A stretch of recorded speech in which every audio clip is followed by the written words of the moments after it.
Good morning, everyone, and welcome to our Congestion Revenue Rates Enhancements Working Group number 7 for the Problem Statements Part 2.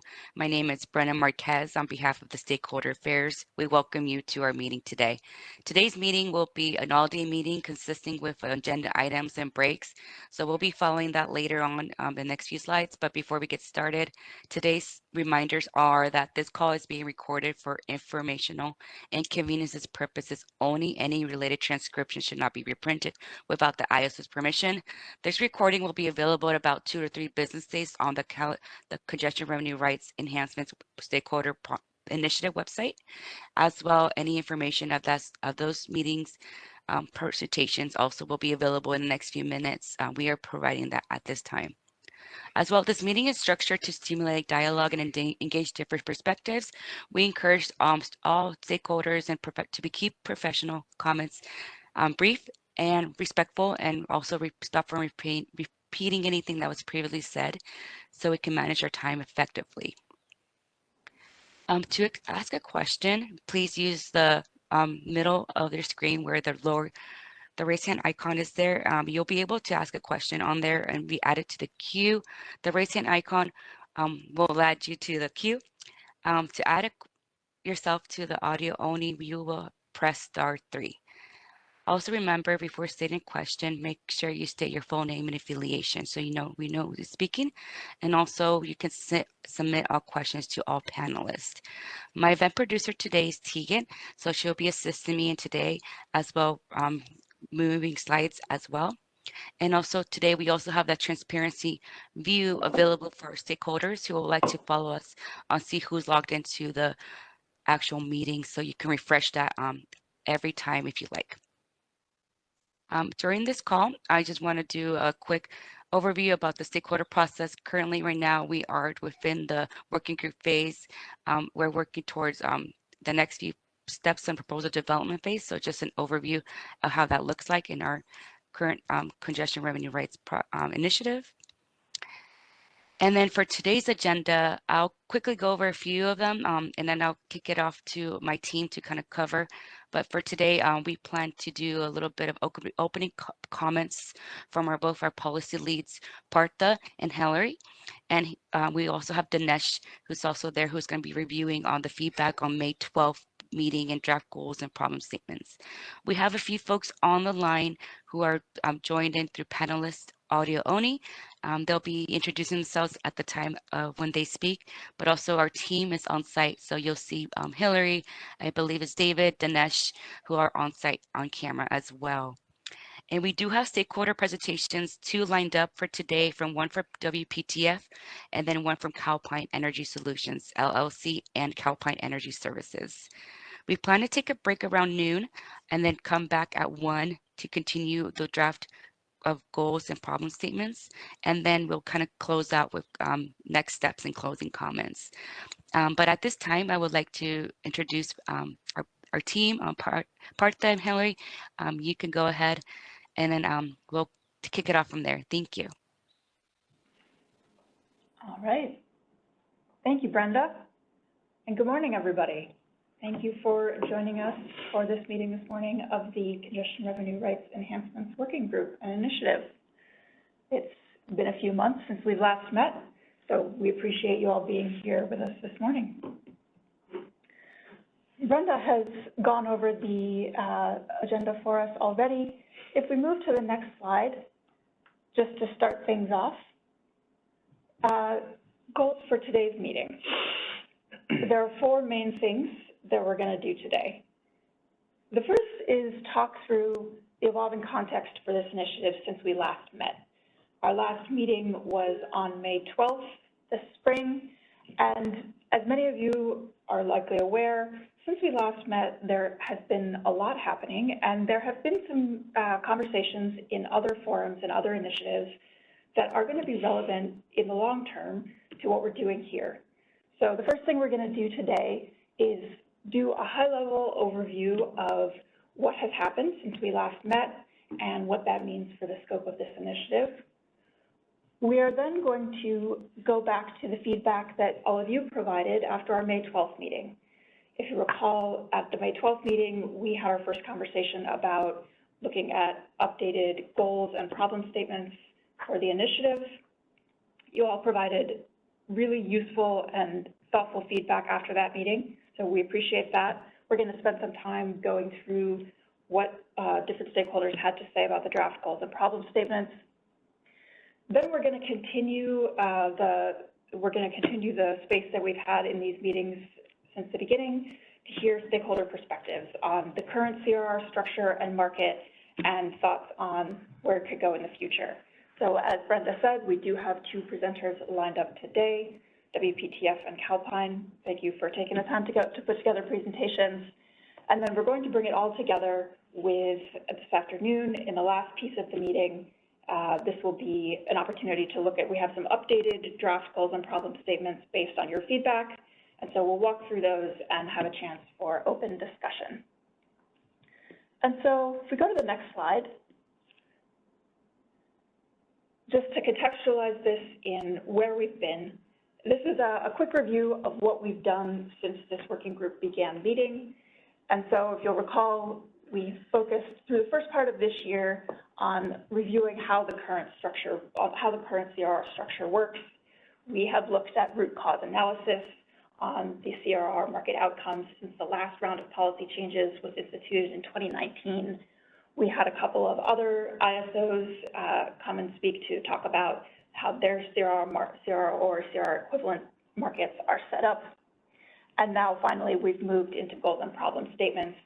And this is intended to be the final meeting for the scoping, problem statement, and goal phase of this initiative. This is something that we will have a discussion on today. We will then publish the final goals and problem statements in an updated discussion paper. And after that, this fall, we will be ready to move into the policy development phase. So this is a little bit of a end of stage meeting. I want to thank all of you for all of your input and engagement so far, and hopeful that we can use this meeting both as a way to get everybody on the same page, given everything that has happened since the last meeting, and also just over the course of the working group so far, and kind of get us prepped to move into policy development. So I'll pause there, and Partha, do you have any comments as we're getting started? That was very complete. Yeah, thank you, Hillary. And I really, maybe just reiterate, I really appreciate all the engagement by stakeholders. We certainly are looking to continue that engagement in this meeting, in terms of, do we understand your positions correctly? So really would welcome people weighing in to the degree that we're discussing stakeholders' perspectives on this.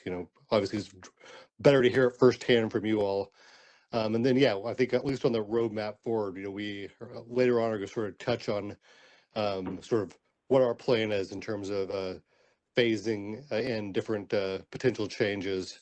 Love to give people's feedback there too. But look forward to a robust discussion. Maybe this is a good time to turn to stakeholders to see if there's any feedback in terms of how we're scoping today's meeting.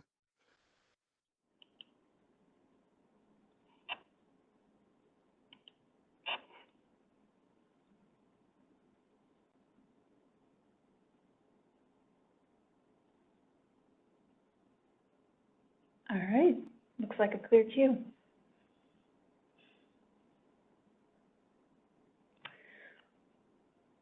Moving along then let's go to the next slide. So let's move into talking about the evolving context for this working group. Since we last met in May, there have been two conversations that have happened that are relevant, that we believe are relevant to this conversation. And so we're going to review the outcomes of those at a high level. Before we get started on this, I want to set just a few guidelines, because we recognize that there's a lot of material that happened in both of these forums, a lot of conversation, and there's a lot of detail in some cases on how things are going to work. So what we're going to talk through today is designed to be a high-level overview of two conversations, the Congestion Revenue Allocation Initiative and the EDAM implementation workshops that happened in June and August. And our goal here is not to go through a comprehensive review of the proposals and outcomes in those forums, but more just to give a sense, because we recognize that these were different initiatives. We are not assuming that everybody was in all of these meetings. So we just want to provide enough of an overview that everyone on this call can have a sense of what the scope of those conversations were, and in general, how the outcomes could influence the scope of this initiative going forward. So if you have specific questions about the outcomes of these conversations or the details of the proposals, we would encourage you to review all of the meeting materials for those initiatives and workshops are posted online.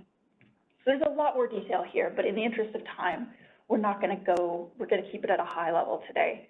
And if you have specific questions afterwards and can't find them in the record, you're welcome to reach out and we can help point you in the right direction. But for today, we're going to talk through at a high level 2 forums that have happened since we last spoke, or concluded since we last spoke.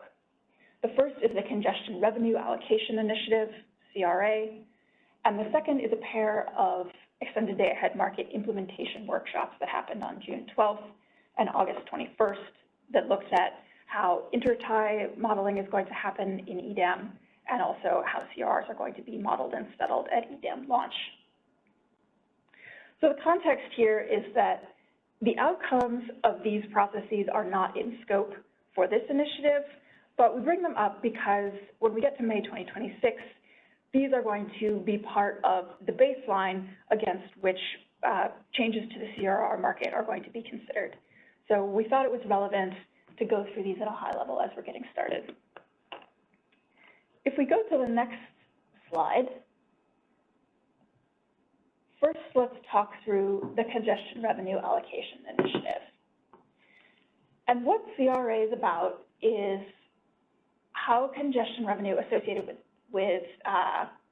long-term and monthly firm rights collected through the EDAM is allocated between balancing authority areas participating in EDAM. So at the broadest level, it is about how congestion revenue is allocated between EDAM BAAs, including CAISO. And so this is EDAM policy. This is not CAISO BA CRR policy, but it's relevant because the allocation of congestion revenue between balancing authority areas determines the total amount of congestion revenue that the ISO or CAISO will have to pay out to CRR holders. So this is influencing the total size of the congestion revenue pie. The way that nests with CRR policy is CRR design sets how that revenue is going to be distributed within the CAISO BAA to CRR holders, including what happens in the event of a revenue shortfall or revenue inadequacy. So these 2 conversations are distinct but related. Next slide, please.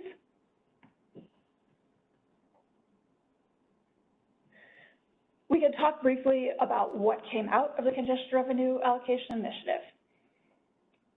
This is building on the original EDAM design, which allocates to each EDAM BAA, including CAISO, all congestion revenue associated with binding transmission constraints on its system. And this includes revenue collected in other BAAs. The design, just again at the broadest level, this design is chosen on the basis that each BAA bears the cost of dispatch to relieve binding constraints within its own area. What we're seeing coming out of CRA, which was, as I'm sure many of you saw, was approved by FERC recently, that design adds an additional element, which is that an EDAM BAA may retain congestion revenue collected in its area due to constraints in another BAA in an amount commensurate with exercise of long-term and monthly firm OAT rights, specifically through self-scheduling. And so this ensures that under EDAM BAA OAT tariff, that OAT right holders will continue to receive a full hedge. So this adds an element on top of the original EDAM design for congestion revenue allocation between balancing authority areas. Next slide, please.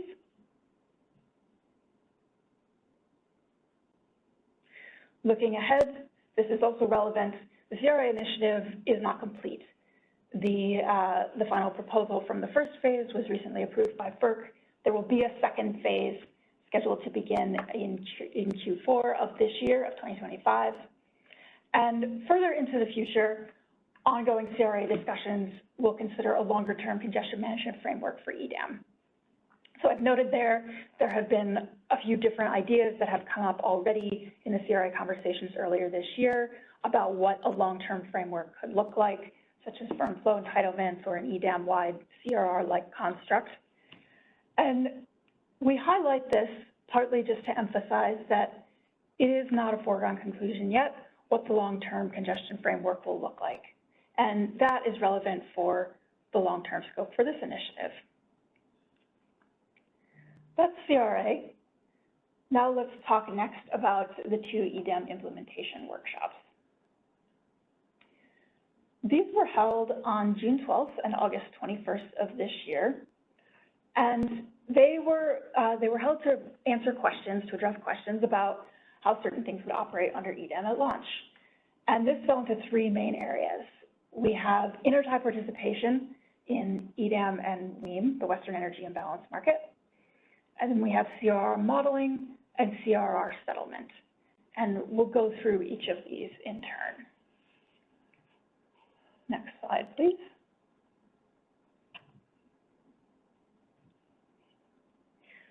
First, let's talk through intertie participation and the model and how that fits with the modeling piece.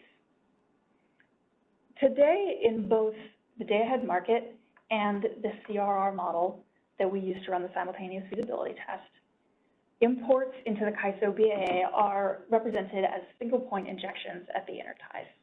So today, that is consistent across both the CRR model and the day-ahead market. Upon EDAM launch, there's going to be a different structure in the day-ahead market for representing imports. Imports will be sourced after EDAM launch at the location of the resource for resource-specific imports, or for imports that are not resource-specific, they will be modeled as a diffuse injection at a generation aggregation point. And we won't go through, there are several types of generation aggregation points or gaps. We won't go through all the details here, but that is fully laid out, excuse me. That is fully laid out in the workshop materials. And broadly speaking, you have default gaps are for when you know the source balancing authority area of the resource. G gaps or generic gaps are for when you don't. But overall, the modeling, especially of non-resource specific imports, is going to be modeled as a gap upon EDAM launch in the day-ahead market.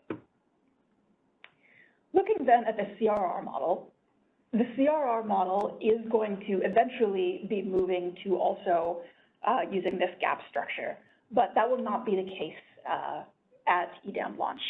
There will be some transition period where the day-ahead market is using gaps, and the CRR model is still modeling imports as intertie injections. And so that is expected, again, this is more fully laid out in the workshop materials, but that model transition on the CRR side is expected to complete in summer of 2026. And in the meantime, there will be a slight difference in how those imports are modeled between the CRR model and the day-ahead market, and that will be accounted for in the settlement process. Next slide, please.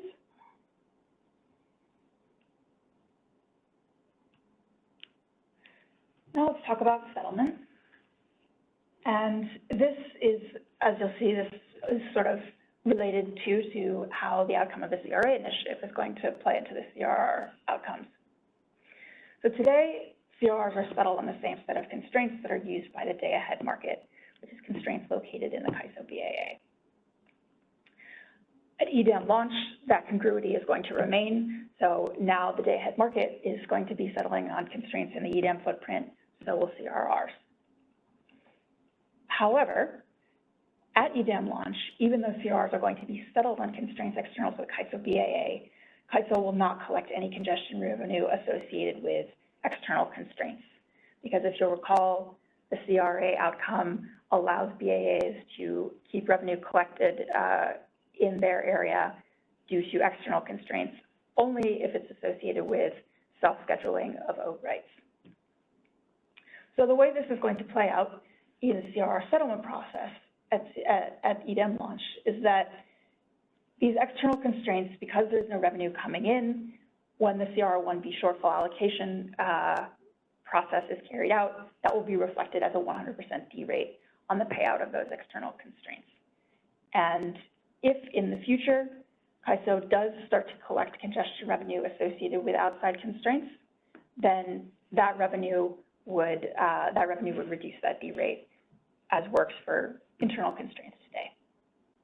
So, this possibility of CAISO collecting congestion revenue associated with outside constraints, that is something that has been talked about, that was talked about this spring as potentially part of a future phase of CRA. So that is, there is possibility for change there in the future.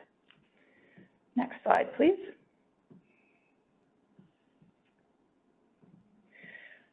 So let's talk a little bit in summary then about how both of these developments affect the scope here.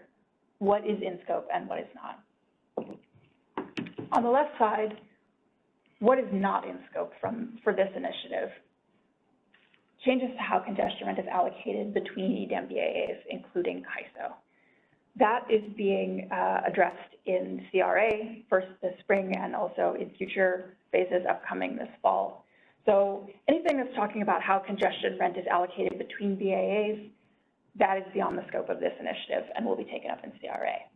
However, look on the right there, what is in scope for us here is how the CAISO BA distributes the congestion revenue that it does receive, including how revenue inadequacy is handled.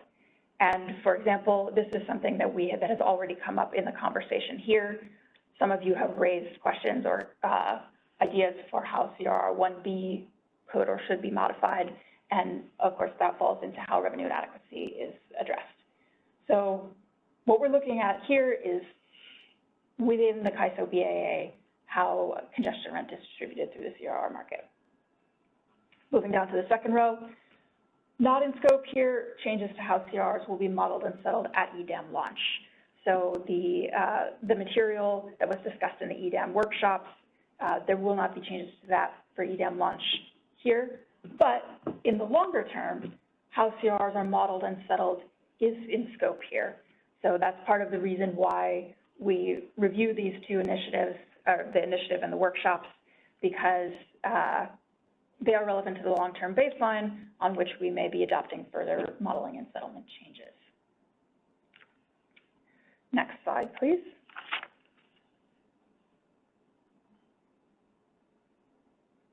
Looking further ahead, we wanted to take some time, just as we're getting started here this morning, to acknowledge how the big picture is changing since we started this working group.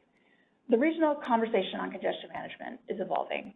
As we talked about earlier with the CRA initiative, that is not over. That is eventually going to be taking on questions of a broader regional congestion management framework. And that the image for that framework could change over time. So the question for us here is, how can we design and continue to improve the CAISO BA's CRR construct, given the various possible outcomes in the regional conversation? We also want to note, we don't know yet what the exact timeline will be for determining what the long-term regional congestion management framework will look like. And so in the meantime, what we are going to aim for with this initiative is to continue advancing improvements to the CR design that could bring benefits now, while continuing to adapt to the evolving long-term EDAM congestion framework.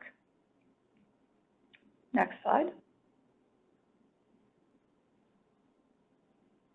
Just to elaborate on this a little more, in summary, the balance that we're hoping to strike with this initiative is to continue improving the CRR design while we're navigating the evolving bigger picture on long-term EDAM congestion allocation. And so we recognize that that's a balancing act. And one thing we've noted in the second bullet there, we will have to adapt as we go to how that bigger EDAM congestion revenue conversation plays out. And part of what that may look like is that as we go, we may occasionally need to reprioritize or revisit consideration of various policy proposals in order to adapt to what's coming out of the regional conversation. So as I said, it's a balancing act, and there are things that we don't know at this point about where that broader conversation is going, but we recognize that there are a lot of ideas that you have brought into this workshop, or into this working group already, for how we can improve our CRR market today, and we want to keep moving forward with considering and adopting improvements, sort of as best we can, while also adapting to the evolving framework. So this brings us to the end of the review of what happened since we last met. Again, thank you everybody for your engagement in the working group so far. We recognize you have brought a lot of really thoughtful ideas and perspectives to the table. We're not done yet, but we really appreciate everybody's engagement here so far, and are going to strive to continue advancing and improving this design as we go forward, while being mindful of what is happening in the broader regional context. So I'll pause there. Partha or anyone else have anything to add? And do we have any questions? Oh, I'm sorry. You know what? I apologize. There's one more slide. We can go forward. Oh, there we go. Apologies, momentary issue in the room. Yes, so we have one more slide here. This is, in light of all that, this is a tentative schedule for our process going forward as we wrap up the scoping phase here today. So today is our final meeting on goals and problem statements. We will take comments on that on September 22nd.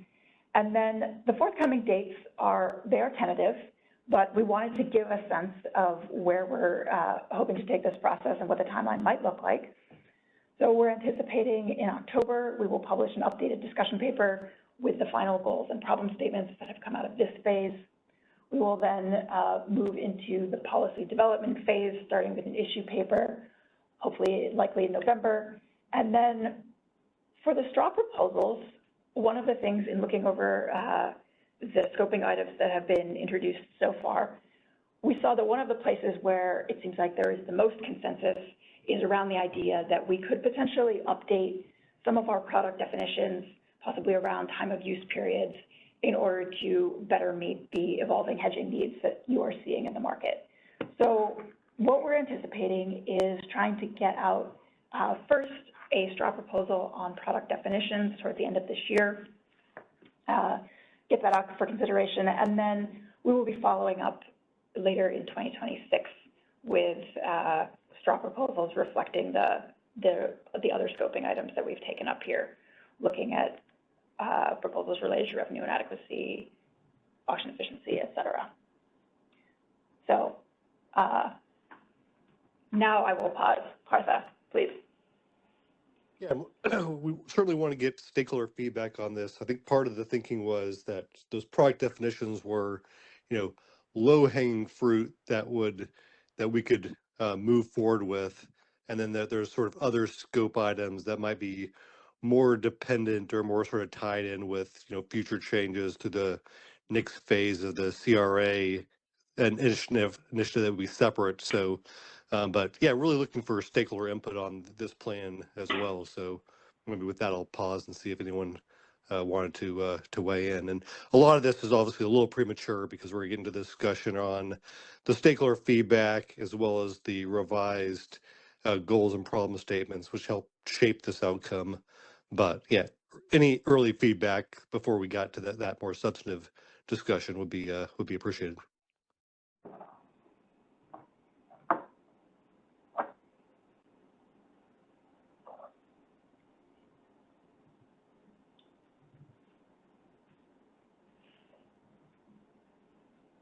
Just a reminder, the raise hand is located in the lower middle of your screen, so feel free to add yourself to the queue. We also have provided the presentations for today's meeting, and those are available on the Congestion Revenue Rights Enhancements Stakeholder Initiative webpage. Thank you.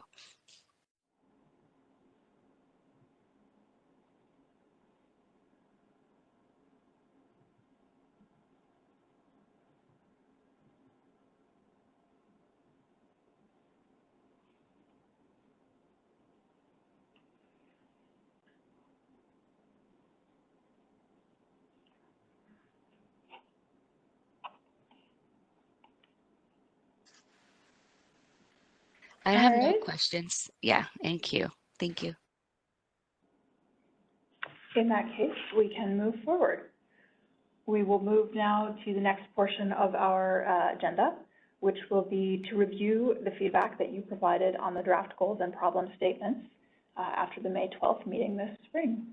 So we will take this in two segments, draft goals and draft problem statements.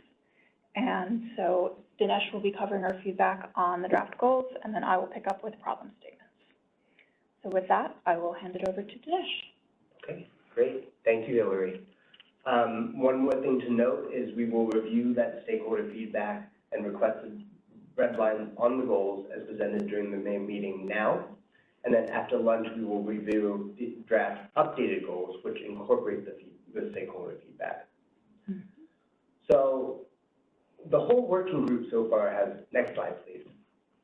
The whole working group so far has informed these draft goals, which build common ground going into policy design. Brenda, do you mind if we move one more slide? Great. So we have so far had an immense amount of input from the main meeting and prior meetings and prior written comments as well, which has been fantastic. To note, there are a number of divergent perspectives among working group members.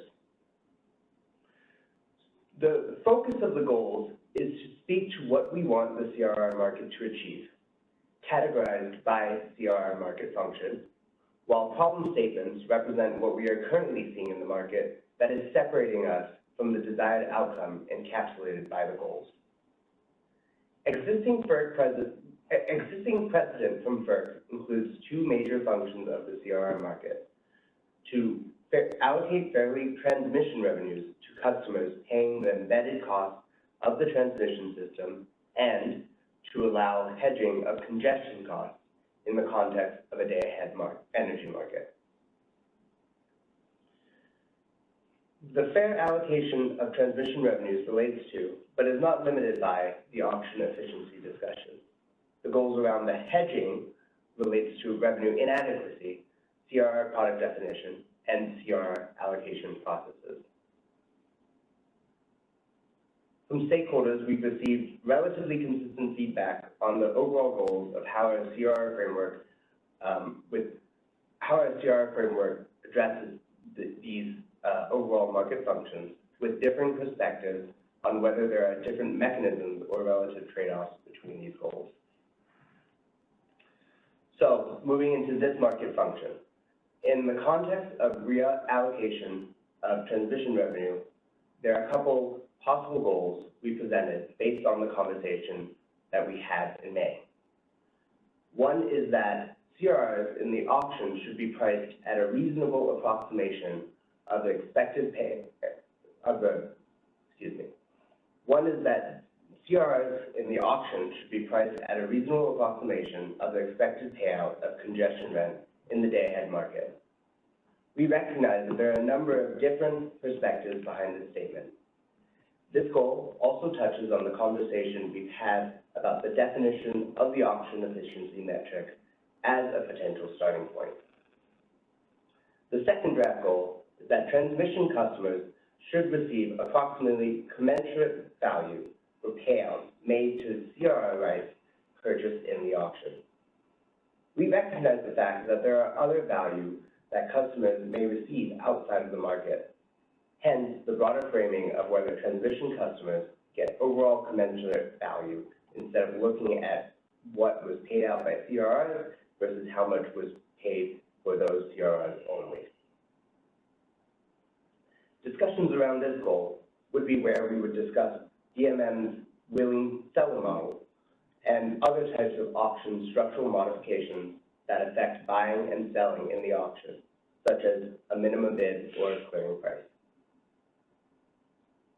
Next slide, please. So the next couple slides here, we tried to pull the substantive red lines and feedback from the comments received from you all on the May meeting. These slides have now been posted, as Brenda has mentioned, with the ability to review comments as listed here and in their full form on their website, with opportunity to provide additional written comments and red lines on today's meeting.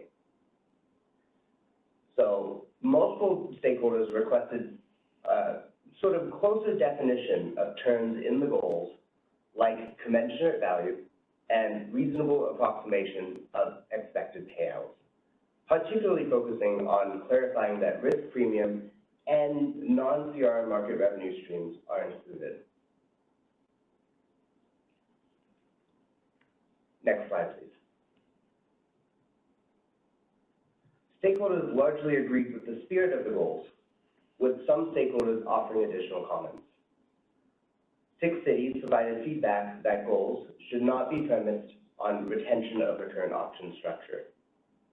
SCE provided feedback focusing on auction prices being close to expected CRR revenue and improving revenue sufficiency. Next slide, please.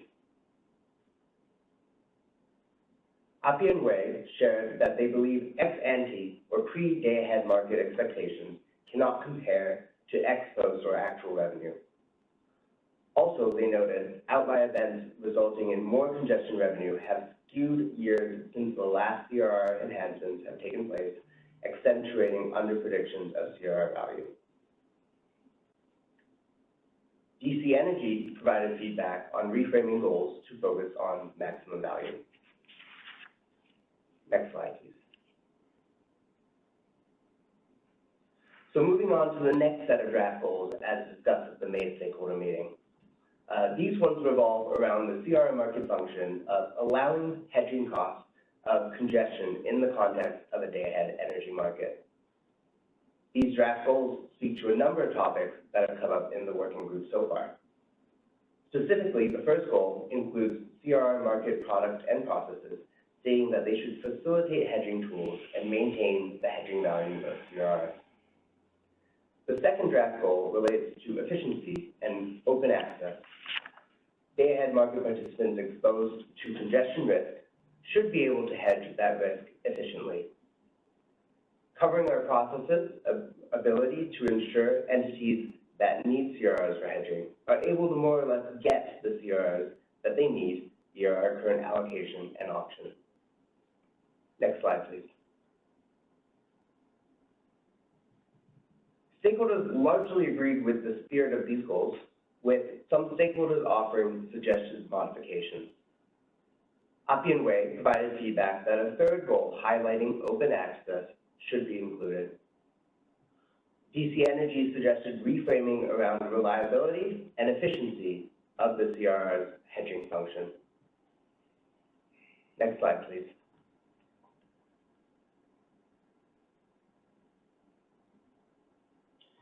Six cities provided feedback that the first goal should be limited to physical energy. And PG&E requested defining a goal that focuses specifically on underfunding. Next slide, please. So a couple stakeholders also provided overall feedback and general comments on the goals as provided.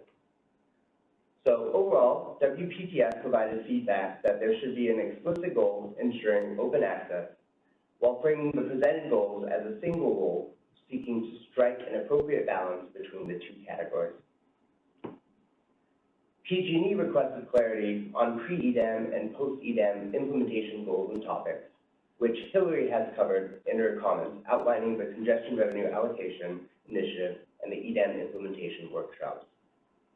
PG&E also suggested providing goals focused on underfunding and market efficiency. Okay. Next slide, please. Okay. With that, are there any questions on the draft goals or the stakeholder feedback as discussed so far?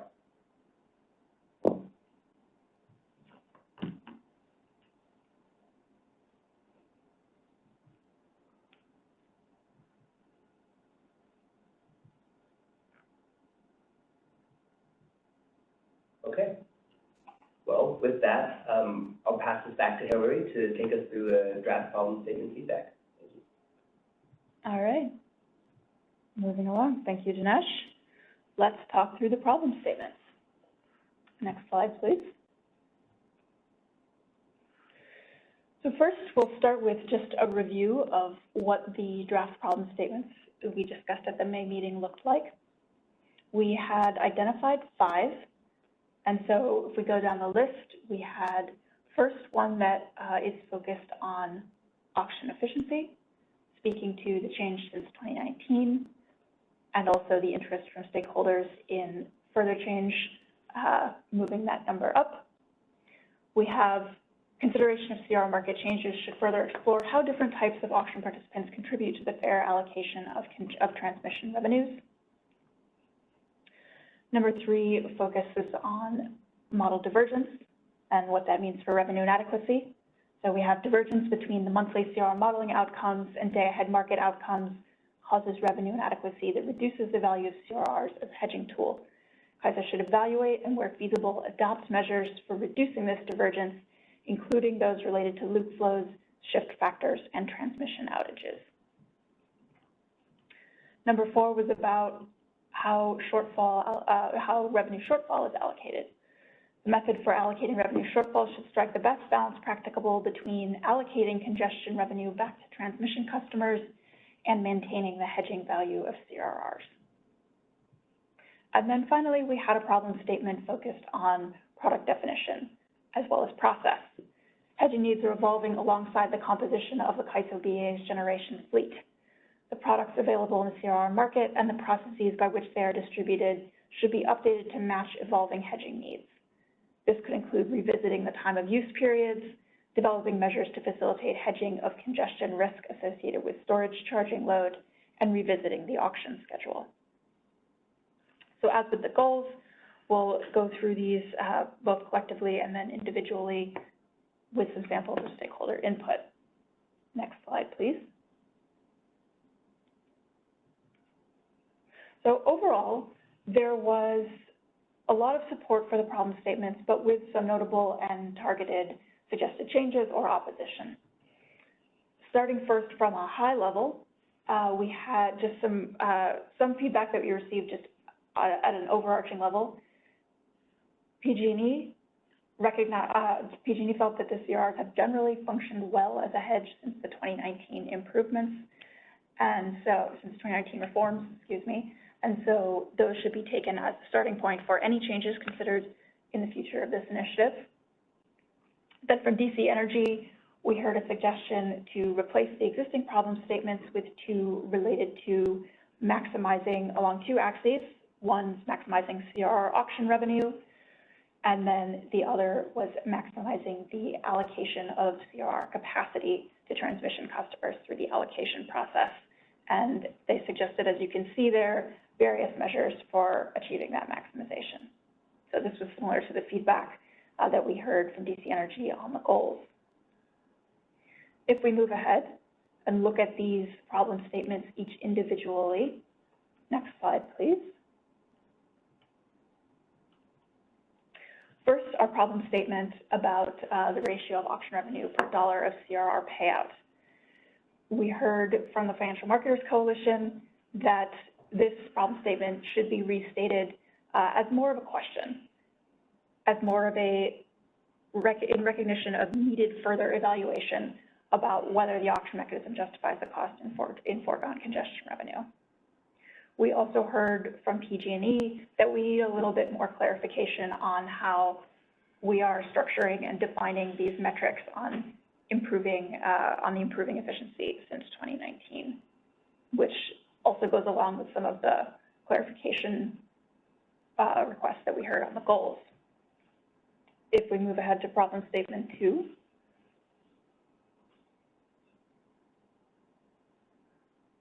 consideration of CR market changes should further explore how different types of auction participants contribute to the fair allocation of transmission revenues. We heard from the Financial Marketers Coalition that they would like to see additional language to make sure that there is equal treatment for all auction participants. So they had a recommendation there for adding to the problem statement that all types of auction participants bring value to the CR auction process, and CAISO needs a wide variety of differing auction participants for the market to remain liquid and competitive. We also heard a different suggested change from BAMX that the reference to congestion revenues here should be replaced with transmission revenues. So you can see the problem statement quoted at the bottom there, where congestion revenues in the first line would be replaced with transmission revenues. Moving to problem statement 3.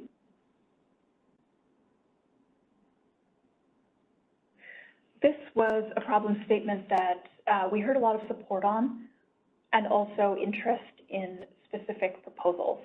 And so there are fewer bullet points here because there was overall a lot of support for some of the measures that are already referenced in this problem statement, such as looking at how to better model loop flow, revisiting the shift factor threshold, and looking at how transmission outages, how we can ensure that transmission outages are reflected as accurately as possible in the CRR model. But there was one additional suggestion from APNY Energy Partners that we should explicitly include variable shift factors at load zone sync nodes as a potential source of model divergence, along with the 3 that we have already included there. Moving along to problem statement 4. This was a problem statement about allocating revenue shortfall, and we heard a lot of feedback on this one as we've had a lot of discussion on the topic in our working group meetings so far. So moving down the list here, we heard from APNY Partners that, APNY Energy Partners, that we should include a reference to cost causation principles in our problem statement for how we should allocate revenue shortfall. We heard from BAMX that BAMX wanted to see a recognition of the fact that there may be speculative positions taken in the CRR auction market. Then we have, and finally from PG&E, again, a request for clarification of the balance between fair allocation and hedge value, and a recognition that to them, these aspects are not inherently in tension. And that is something that I think appreciate the pointing that out, because it is the concept of the balance will need a lot of further discussion. So a lot of feedback on problem statement 4. And then finally moving to problem statement 5 on product and process definition. This was another one where the feedback tended to focus on highlighting specific elements that stakeholders felt would be the most helpful for addressing this problem statement or saw as the most urgent. So we saw from APNY a question or a highlight of the potential to revisit the CRR 1A restrictions on source and sink nodes during the auction process. And then we heard from Marine Clean Energy a focus on improvements to the load migration data process. So ensuring that when load migrates from one LSC to another, that results in an accurate allocation to the LSC to which the load migrated. Well, an accurate allocation on both sides when the next round of CR allocations comes along. And then finally, we heard from PG&E that the main focus needs to remain on mitigating congestion cost risk.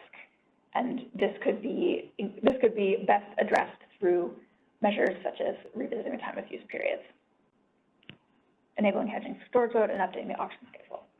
Excuse me. Yes. So that concludes our problem statement feedback segment. We heard overall a lot of discussion on specific items and proposals to focus on, with the problem statements related to revenue inadequacy measures and product and process.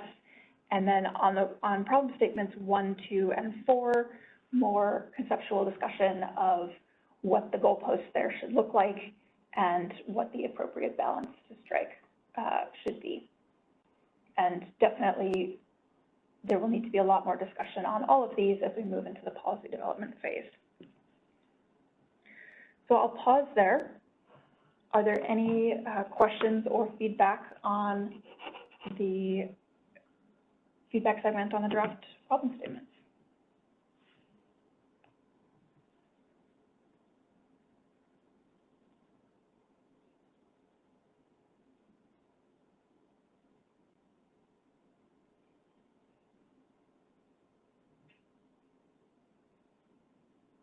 The queue looks clear on our side. Brenda, confirming? Yes, no questions in queue. Okay. We are moving a little ahead of schedule this morning, but it is my understanding, so our next segment is scheduled to be stakeholder presentations.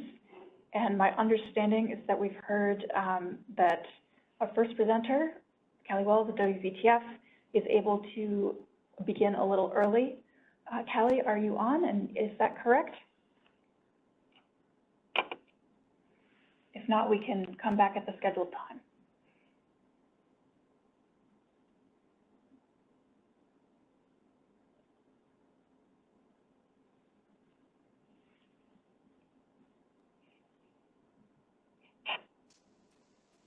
Hey, Tegan, let's go ahead and add Kelly. Thank you. Kelly, you can go ahead and unmute. Okay, great. This is Callie Wells. Can you hear me okay? We can, loud and clear.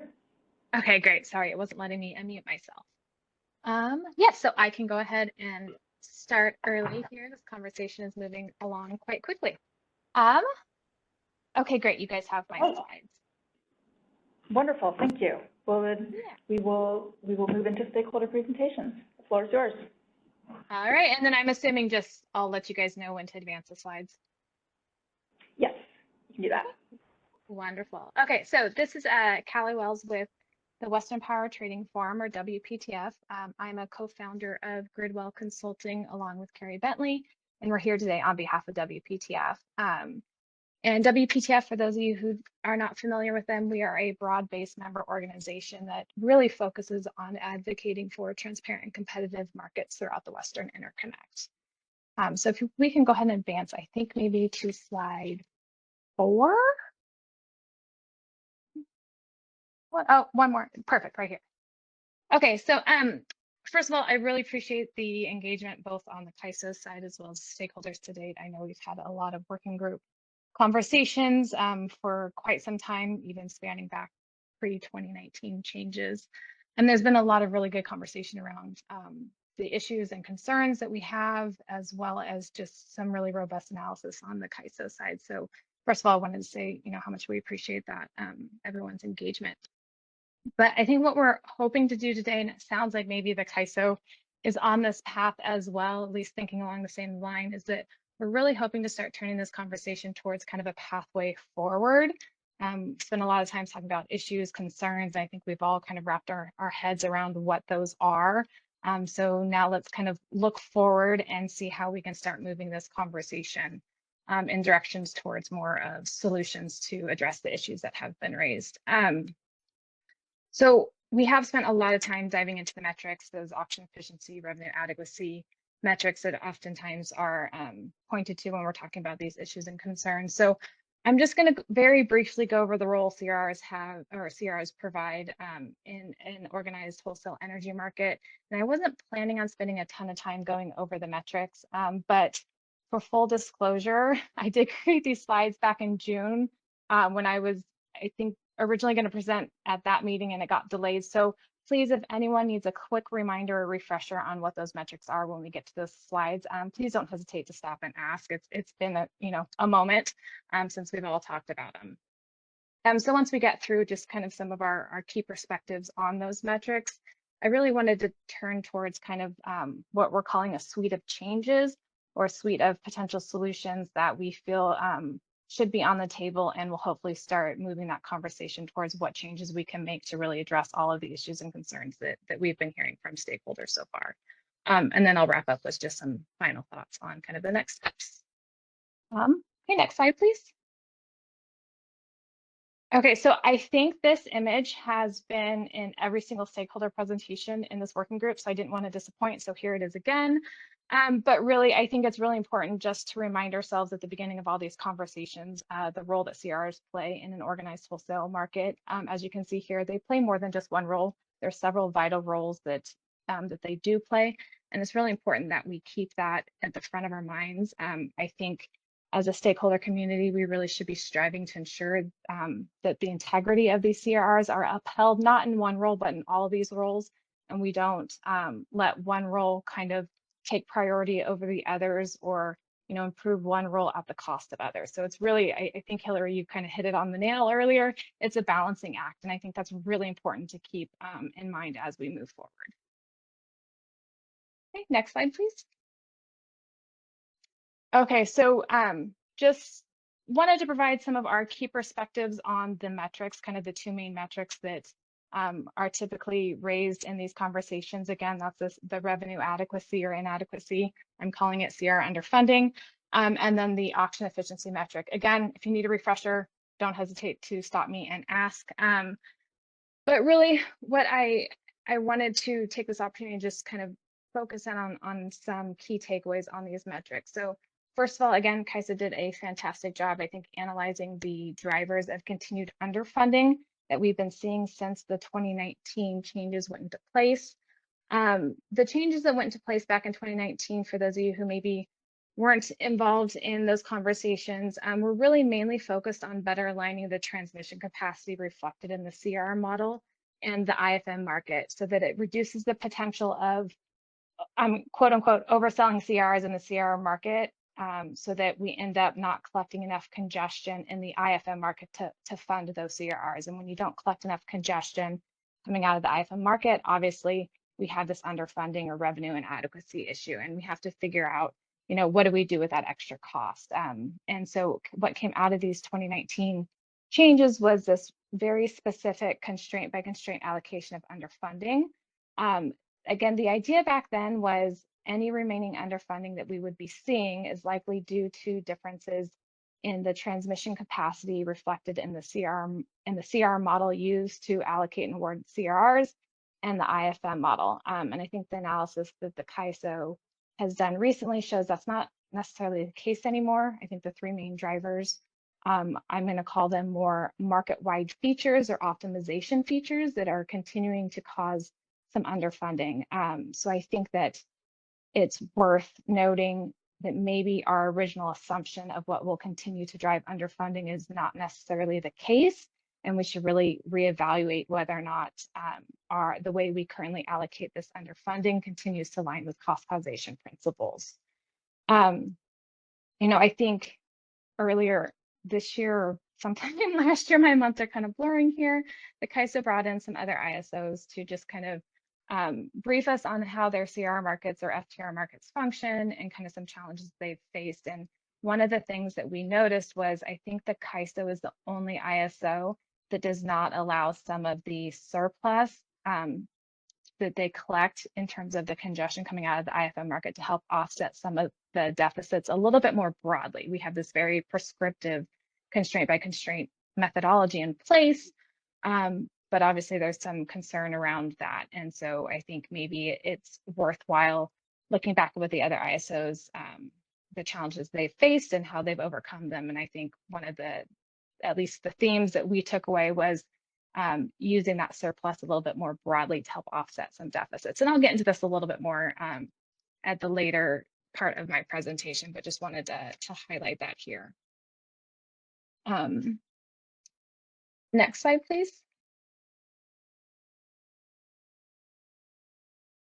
Okay, yes, perfect. Okay, so moving on to the auction efficiency metric. So I think overall we have seen the auction efficiency metric improve since the 2019 changes have been put into place, but I think we've heard from stakeholders maybe not to the degree that they would have liked to have seen. I think when it comes to this auction efficiency metric, it's a little bit of a misnomer in our minds exactly what it's measuring to call it an efficiency metric. I think there's a couple reasons for this. First, it's really just comparing the auction prices coming out of the CRR market to the payouts that those CRRs receive. So it's really trying to get at or trying to measure how well a forward market was able to predict spot market prices. And I don't think there should ever be an expectation that that actually can happen or should happen. So that's kind of one of the reasons we feel like it's a little bit of a misnomer to call this the auction efficiency metric. I think there's several reasons why we would never expect it to be 100% or that this auction, the CR auction price is exactly equal to the payout that those CRs received. I think the biggest one is risk premium. I know we've talked about this quite a bit, it came up, I think, earlier in Hillary's presentation, is really when you add, when you see the amount of underfunding that the market is having to then allocate out to the CRRs, that adds a lot of risks to the CRR holders. And so they have to price that risk in to their offers when they go into the CRR market and try and offer in to buy a CRR for a certain price, right? So they're going to reflect that risk premium. So expecting that this auction efficiency metric should be 100%, I think, is a little bit of a misnomer. And then the other reason is it's really important to keep in mind that just looking at this auction efficiency metric as one small slice of the overall pie or the overall picture of what the benefit CRs provide to the ratepayers, right? This is the metric that a lot of times people look at and point to and say, well, it's less than 100%, that represents a loss to ratepayers. But again, it's a small sliver to the benefit the CRs provide ratepayers. And it's really important that we look at that overall picture. So if you move to the next slide, I'll elaborate on that a little bit more. Okay, so what is this bigger picture that we're talking about here that CRR auction provides to the ratepayers? And first of all, I took this image from DMM's presentation from the May 12th meeting. I hope they don't mind. I thought it did a really good job, especially from the visual perspective, to kind of follow along in terms of where the money flows and really kind of highlights what we're talking about when we're saying there's a loss to ratepayers from the auction efficiency metric. So I won't walk through this image. They did that back in May, but really focusing on the far right-hand side of this image where it says transmission ratepayers. And you see that gap that's lost. That is what they're referring to as the auction. That's the auction efficiency when it's less than 100%. The amount that it's under 100% is that gap or that loss. And this is obviously not percentage, but in raw numbers here. But I think when we're looking at the bigger picture in terms of what CRRs provide to ratepayers, there's some missing revenue streams and some missing benefits that this metric is not capturing. First of all, just directly from the existence of the auction, LSCs that are allocated CRs now have the option to turn around and monetize those CRs and sell them back. And they get revenues directly from selling their CRRs in the auction, and that is not captured here. There's interest that they get from the CR auction revenues. Now, obviously, that's, I think DMM or CAISO in May mentioned, that's small, but it's there. It's extra revenues that ratepayers are receiving. But I think the biggest benefit that ratepayers get from the existence of a CR auction is lower contracting costs. I know there's been a lot of conversations around this. Yes, it's probably hard to quantify just because every single contract and PPA that's out there is negotiated. They're all different, they're all unique, but all of them have contracting costs in there. And if a supplier is able to knowingly get a CRR from the auction and they know that they can hedge any congestion cost exposure they might be exposed to through this contract, they're going to be willing to offer their resource at a lower price to the LSC or the other contracting party, which typically is an LSC that represents ratepayers. So again, I think that oftentimes is missing from this conversation, and I think it's a significant benefit. And if we don't have an auction, or if we have an auction where the CRRs, their integrity is not as strong, then I think this has a huge hit on the benefit to ratepayers in terms of lower contracting costs. And in there, that's lightly gray is, I'm going to call the imbalance reserve congestion revenue, right, or congestion revenues out here. It is coming with a day ahead market. It is not part of the revenue stream today. But once in May 2026, once the imbalance reserve product is part of the CAISO market, any congestion that they cause that the CAISO collects from those products does go back into the CR balancing account, and that's going to go back to the ratepayers. I personally, just a quick ask to the CAISO on this one, I could personally use a refresher. It's been, quite some time since we've been in the weeds on exactly the imbalance reserves and what congestion they will cause, where the congestion cost is going to show up. Obviously, they will have nodal prices, but to what degree that congestion is going to actually show up in energy prices would be, I think, extremely useful, so we can make sure that we're following these implications along as we're talking about changes to the CRR market and potentially changes to the CRR funding. Is, do we need to think about the imbalance reserve congestion revenues in that conversation? So again, just quick ask, if the CAISO maybe in the next meeting can provide a refresher on the impact imbalance reserve congestion will have when it comes to the CRR funding, would be great. So again, just to round this slide out, the key takeaway here is that gap, that loss in this picture. I think we would never expect that to be completely gone. I think you're always going to have risk premiums. You're always going to have the time value of money reflected in there and unexpected conditions.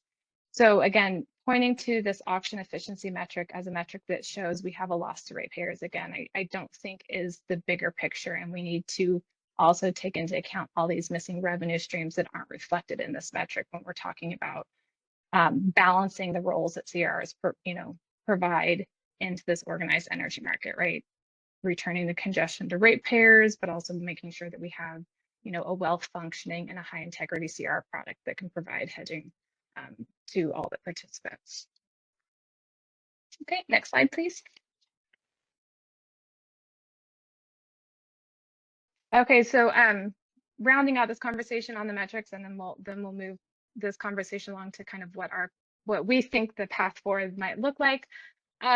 While we like to discuss underfunding and auction efficiency metrics separately, I think they are very much intrinsically linked. I think whenever you make some sort of change, for example, to how that underfunding is allocated, any change or improvement in that is likely going to reduce that risk that CRR holders face, and that risk premium that they reflect in the CRR auction is going to go down. When you do that, that means those auction prices will likely go up. So while we like to separate these conversations out, when we start talking about changes that we can make to the CRR market, they're going to be related. One change in, focusing on underfunding again will naturally improve the auction efficiency metric. So just wanted to keep that in mind as we talk through the suite of changes that we have coming up in the next couple slides. I think I kind of hit on all of these already for the most part. Let me just double check one thing. Oh yes, so just to be very clear, when we're talking about potential changes to the underfunding, when we get to those slides, we are not saying we need to completely unwind partial funding and go back to fully funded. What we are saying is, though, is that we really need to take a hard look at how we are allocating the underfunding today and compare that to the main drivers that we're seeing that's still causing the underfunding, and make sure we really are sticking to those cost causation principles. Okay, we can, do you want me to pause for questions throughout the slide, or do you want me to wait till the end of the presentation?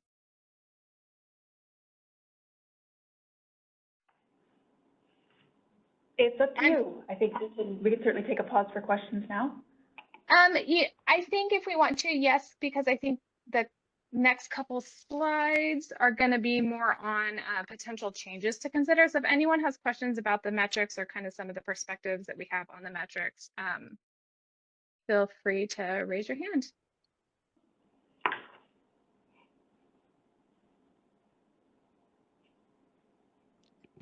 First hand, Jordan. Let's go ahead and unmute Jordan. Please be sure to introduce yourself. Thank you.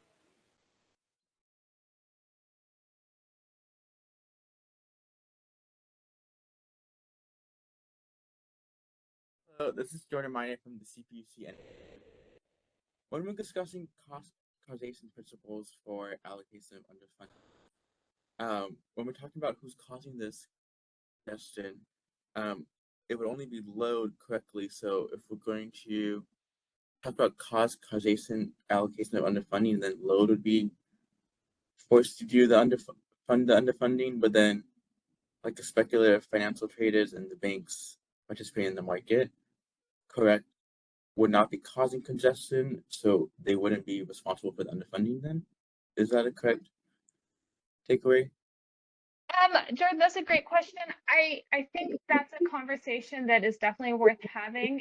In my mind, I was thinking more that the drivers of the continued underfunding are, I'm going to call them, and I'm sure there's a better terminology for it, market features or optimization features.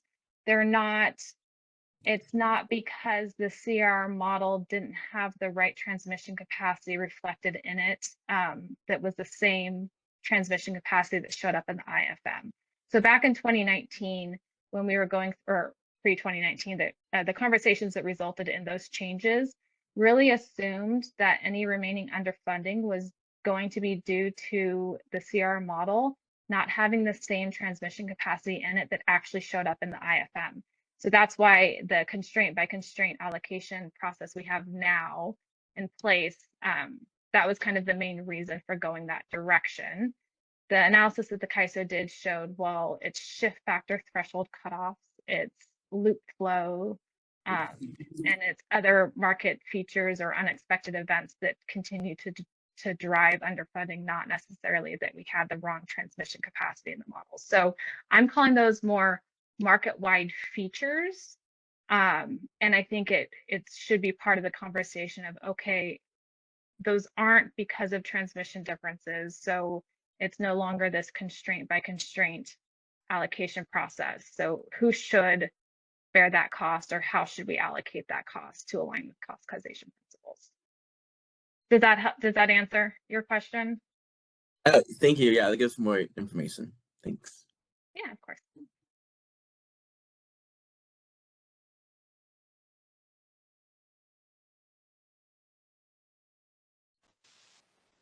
I'm not seeing any other questions in queue, Callie, but I'll keep an eye out just in case. Okay, great. So we can go ahead to the next slide then. Okay, so the pathway forward. So again, I think we've spent a lot of time really diving into the issues and concerns that stakeholders have with the CRR market. So hoping to kind of start turning the conversation and seeing how we can pave the path forward from here. I think most stakeholders do agree that CRRs provide a vital role in the energy market, and there is this overall consensus to want to improve the product to uphold its integrity in the market so it can continue to function in those roles. We think there is like a suite of changes. I'm calling them a suite, several different changes that should be on the table to be considered and further discussed. That I think when you look at them in combination, they will improve the overall effectiveness of the CR product and its ability to fulfill all the roles. So I'm not just talking about, just focusing on underfunding. I think a lot of these changes, as we walk through them, you'll see actually will help improve both auction efficiency, getting those, CR prices more reflective of expected payouts, as well as allocating the underfunding in a way that aligns more with cost causation principles. We don't see any of these changes as a step backwards from the 2019 changes that were put into place, right? Again, we're not advocating to completely unwind partial funding of CRRs.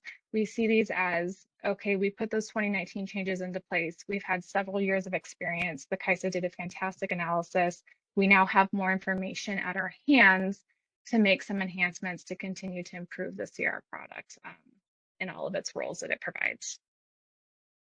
Okay, so next slide, please.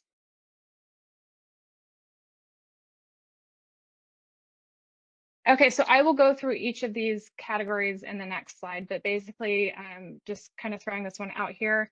We have I'm calling them three different categories of changes, and each of these categories of changes will improve both the underfunding and auction efficiency metrics. And so the up arrow means improvement. So as you can see, it's got every single category of change that we're going to be talking about will improve both the underfunding and auction efficiency. The CR product changes, maybe there should be a question mark under underfunding. Again, they are intrinsically linked, the underfunding and auction efficiency, but I think that one, it's more of a question mark under underfunding. Those I think will more directly impact the auction efficiency metric, but we'll see why when we get to that slide. Okay, so if we want to go to the next slide and we'll talk about the modeling and market changes.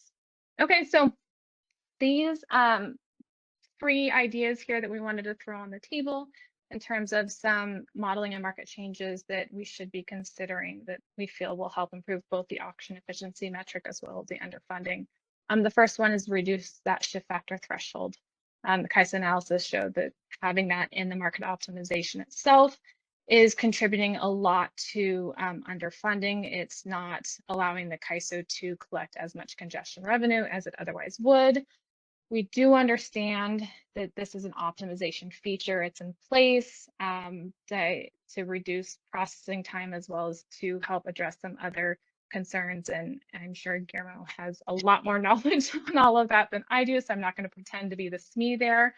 But the idea is, to the extent we can reduce that shift factor threshold and help improve the underfunding from that, the better. I think this, if we look at that and say, okay, to allow the CAISO market to collect more congestion, obviously that will improve the underfunding amount. The minute you improve underfunding, again, you're going to reduce that risk premium that CRR participants are pricing into their offers when they go to participate in the CRR auction themselves. So once you reduce that risk premium, you're going to see higher offer prices in that auction. You're going to see higher auction efficiency metric coming out of it. So that's one that, again, this change is going to directly improve underfunding, but because of that, it's going to also naturally improve the auction efficiency metric.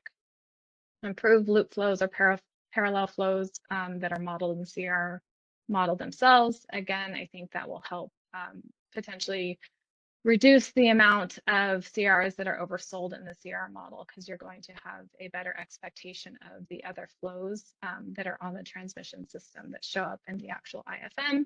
And that, again, that was one of the main drivers of the ongoing underfunding. This last one is something that I think came to mind. I forget which meeting it was, and I want to say it was part of the recent analysis that Guillermo's team did, but it was looking at the auction efficiency metrics between, and it separated out between the annual and then the CRR auctions, the monthly processes. And what we noticed is the monthly auction efficiency metrics were naturally higher than the annual ones. And I think that's very intuitive, and it makes a lot of sense, because the closer you are to real time, the more information you have. So those CRR models that are being used for the monthly auction processes are probably better aligned with the actual IFM conditions, as opposed to the annual process that takes place, 13, 14 months in advance for some of those seasons. So just wanted to throw this one on the table. Maybe we try to figure out a way to reduce the amount of CRRs that are auctioned out of the annual process and push it into the monthly processes, because those seem to have more information and better information when we're talking about how it's aligning with the actual IFM conditions that we're seeing. Next slide, please. This one I won't spend a lot of time on. I think the CAISO actually has already flagged this one as some pretty low-hanging fruit. I think there's a lot of consensus around maybe there needs to be some changes to the CR product definitions. The two main ones are really that time of use. Right now it's a 16-hour block product for those on-peak CRRs, and obviously with our generation profile that we have now, that 16-hour block no longer aligns with our load shape, and no longer aligns pretty well with the generation profiles we have of solar, wind, and storage. So look at maybe reducing that 16-hour block into some other block products that align better with our actual generation need, as well as storage as sink location. So this is one, right? If you have a storage resource and you're trying to hedge, because of the 2019 changes that went into place, you're restricted on which nodes you can pick as a sink, and you can no longer pick a generation node as a sink. So if you're a storage resource during your charging hours, there is no way for you to hedge because your node is still considered a generation node. So you can't actually hedge in the opposite direction. Obviously, when you're charging, you need that ability. So looking at ways to allow storage resources to more effectively hedge, I think will be a key change to our CR products as well. But theoretically, how these changes would help improve our efficiency, our auction efficiency metric. Again, this is theoretical. I don't participate in the CR auction, so I'm not, the ones actually submitting bids. But from a theoretical standpoint, if I have a product today, it's a 16-hour product, I don't need all 16 hours, right? I just need 4 hours or I just need 8 hours. I'm going to value it less because I don't need that full 16-hour product. So the idea here is if you have a product that is more suited to somebody's need, they're going to value it more. So we might see higher auction efficiency metrics coming out of that if we put these changes into place. Next slide, please. Okay, so allocation of underfunding. I talked about this earlier. It's probably one that I actually would consider a low-hanging fruit as well. I know there needs to be a lot more conversation around this. I also think it should be a high priority one for us, especially given the EDAM and the EDAM conversations that just took place in June and August, and how the CRRs are going to be settled under EDAM. I think this really highlights the need to push this conversation forward and pretty urgently in my mind. So again, as I mentioned before, the way we currently allocate underfunding is on this very specific constraint by constraint basis. And the idea was it would align with cost causation, again, assuming that any remaining underfunding that we have is due to differences in transmission capacity in the CR model compared to the IFM model. And obviously, the analysis shows that that's not necessarily the case. There's a lot of other drivers that are causing the continued amount of underfunding.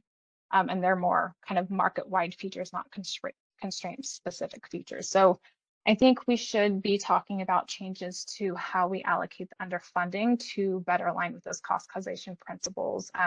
Obviously, one, I alluded to this earlier, is let's look at maybe how we use the surplus revenue and maybe find ways to use it a little bit more broadly to help offset the deficits before we allocate that underfunding. And just as a refresher, because of the constraint by constraint methodology, if we have surplus on one constraint, that surplus cannot help offset deficits on another constraint, even if that constraint was newly defined to kind of help address almost the same congestion issue on the actual transmission system. So looking at making changes like that to allow that congestion that the market is actually collecting to help fund CRRs a little bit more broadly before we then allocate the rest of the underfunding to the CRR holders.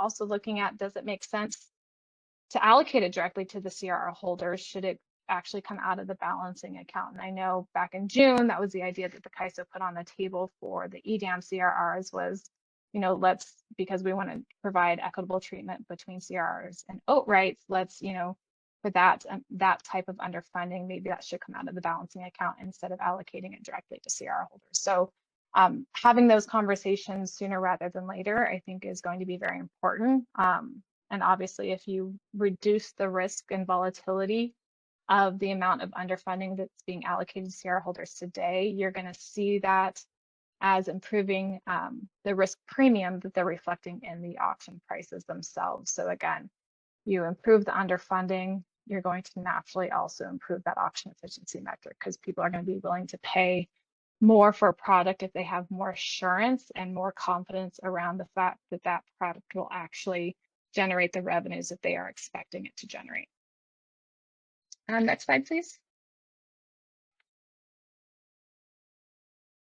Okay, so just wrapping up here for some next steps, I do think that there is an immediate need to focus on the allocation of underfunding, really make sure that it aligns with cost causation principles, again, especially in light of the EDAM CRR details that were recently announced. I know the CAISO is kicking off an effort here in a couple months to talk about the revenue allocation piece of it, but I really think that once we start having those conversations, we need to start talking about how we fund the CRRs. Especially the ones that will be impacted by the current 100% haircut 100% of the time that's going to initially go into place on go live. And I think changing the CR market product and those product definitions, I think will be also really key to getting these CRRs to improving their integrity as a hedging mechanism for all the suppliers. So I don't think we need to reinvent the wheel on a lot of this stuff. I think we can learn from other ISOs. I thought that was really useful to hear how the other ISOs have addressed certain challenges in and issues that they face, because it seems like they have all faced very similar issues that we are currently talking about. So we don't have to reinvent the wheel. We can lean on other ISOs and learn from them as well. And I don't think we should be considering drastic changes to our market at this time. I think when we're talking about the benefit the auction provides, we really have to keep in mind that it's not just this auction efficiency metric. The CR auction, the existence of the CR auction provides benefits outside the CAISO market, as well as other benefits that aren't captured in that metric specifically. As you know, I think I walked through those, what those other revenue streams look like on a previous slide. So, and especially I think, you know, I appreciate the CAISO saying earlier, you know, we need to have a forward-looking conversation as well. And as we're looking at EDAM and DAME coming down the pipeline, make sure that whatever we do is adaptable.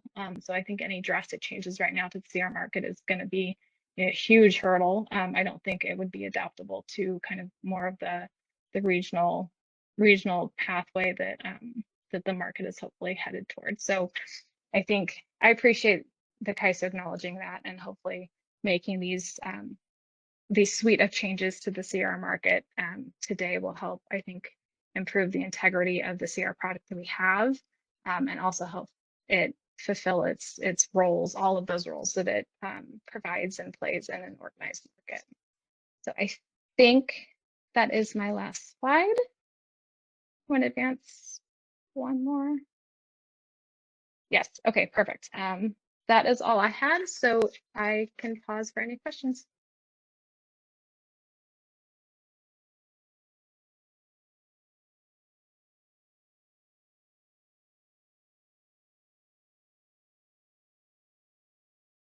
Let's go to Partha. Go ahead, Partha. Love to hear stakeholder questions. I thought I'd sort of jump in. We will go back to slide 12 real quick. Just want to understand a little more. So thanks again, Callie. Really appreciate the good discussion. I want to talk a little bit about the release less capacity in the annual processes recommendation, and maybe just sort of contrast it. You know, one of the sort of foundational goals we had from CRRs was, you know, should facilitate long-term contracting by LLCs and generators, as well as sort of meet the hedging needs. I was wondering sort of if you could maybe give some sort of more context to sort of how you see the CRRs being used in practice from hedging. Like, I was a little surprised with this more because I thought that there might be more of a desire to have more long-term certainty, more sort of long-term products, and getting that feedback. But it sounds like that possibly having short-term monthly products is sufficient, and that's how a lot of these transactions are being hedged in practice. So we'd love for you to maybe expand sort of based on your knowledge of how these are used from a commercial sense to hedge different risks. Yeah, no, I appreciate the question, especially because I wanted to be very clear, and obviously I wasn't when I went through these slides. These are, I think, just really good potential changes that we think should be discussed. We're not advocating for all of them at this point. I think this last one came out of the fact that I think it was Guillermo's analysis showed that the auction efficiency metric, when you just look at the monthly auction CRRs, were stronger than the annual. So that's all this one came out of. I think it's worth further discussing, exploring. And I am by no means a commercial trader. I'm not the one engaging in contracting.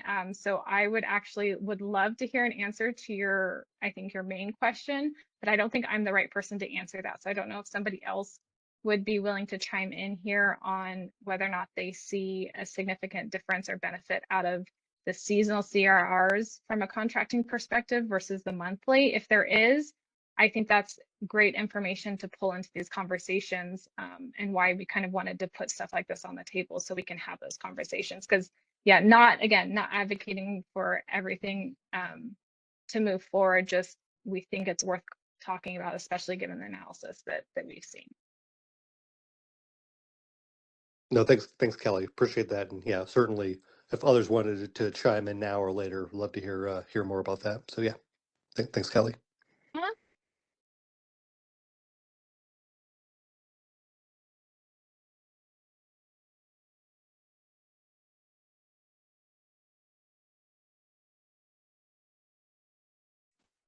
Oh, we have Justin. Go ahead. Justin, make sure to introduce yourself. Hi, this is Justin Cockrell with DC Energy. We've made similar arguments in our comments, so I thought I would just at least talk about our perspective on it.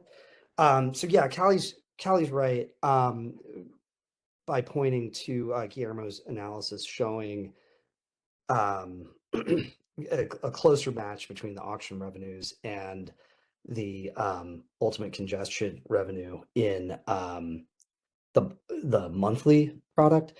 And so we were pointing to that and saying, well, not saying get rid of the annual, but that you may have more quote unquote auction efficiency under your metric by moving to that monthly. And then also, we've been advocating for balance of planning period style auctions where you would have an annual, but you would actually be having monthly auctions at that time. And then monthly, each month as the year continues on. And that similar to having a more refined time of use, where, Callie was saying, well, if you really only need 4 hours or 8 hours out of the day, having a product that matched that, having products that match your exact month, because you might have one expectation of how things will be for one particular month compared to another. And if you were having to acquire capacity only for a season or for a whole season, you might be having to apply a discount to that. So that's some of what we were thinking. No, appreciate that. And jumping in again, I think, yes, I am a little bit more removed from the actual CRR participation. So I appreciate people who are more deeply engaged in the actual acquiring of CRRs to chime in here. So thank you, Justin.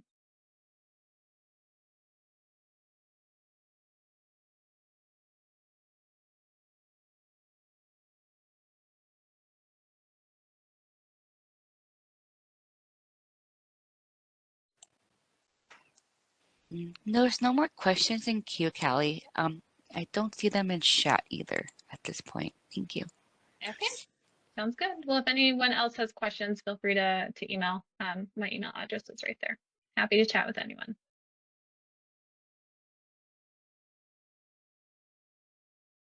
All right, thank you very much, Callie. At this time, I think we are ready to move on to our second presentation from Calpine. I see we have, Justin, you've been brought up as panelist. Are you ready to start?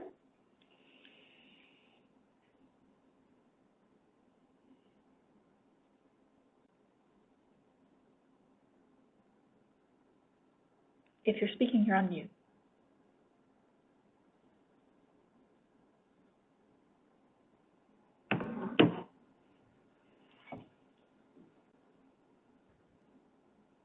We go. Sorry about that. Can you hear me now?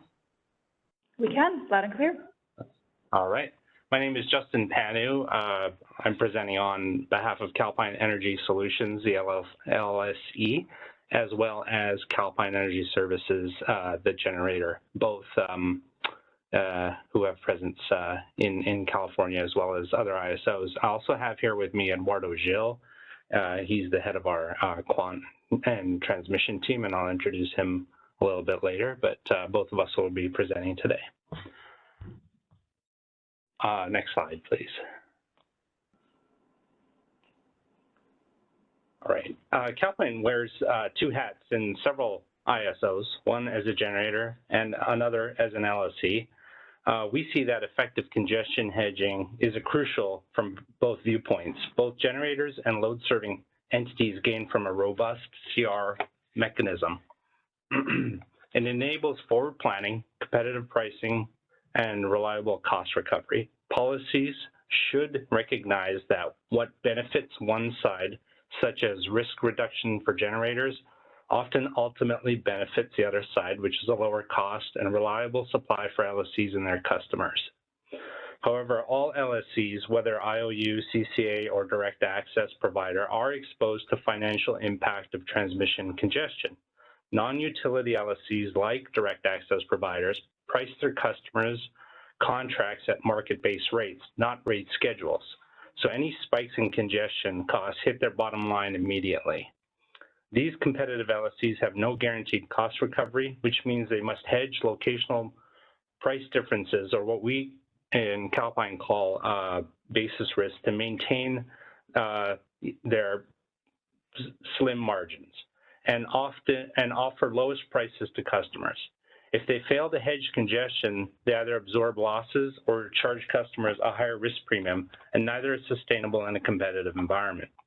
By contrast, utilities LSCs recover costs through regulated rates, but this doesn't make congestion costs disappear. It simply shows up in different ways.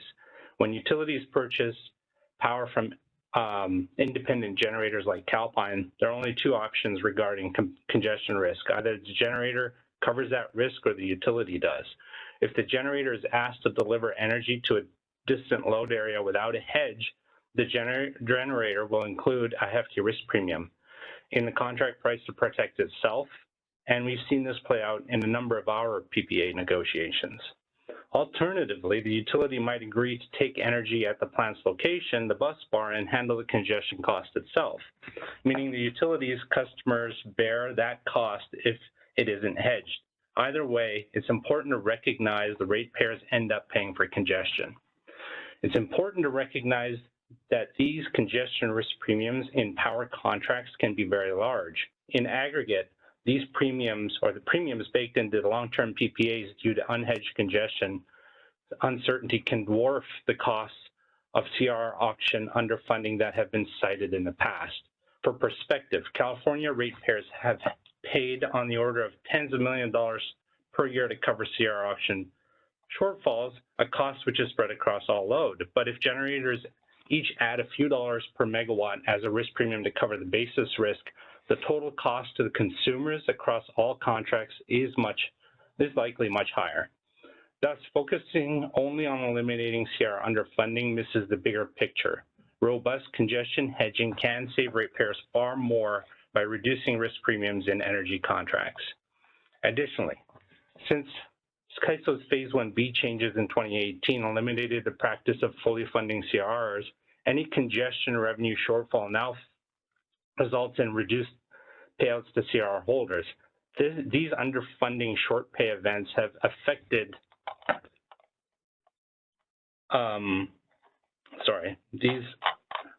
did I miss the one slide? Sorry about this.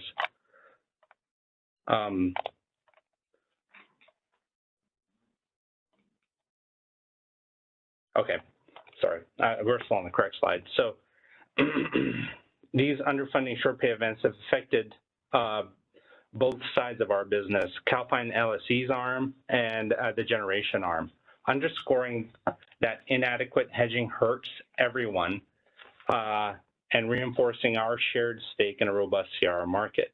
So next slide, please.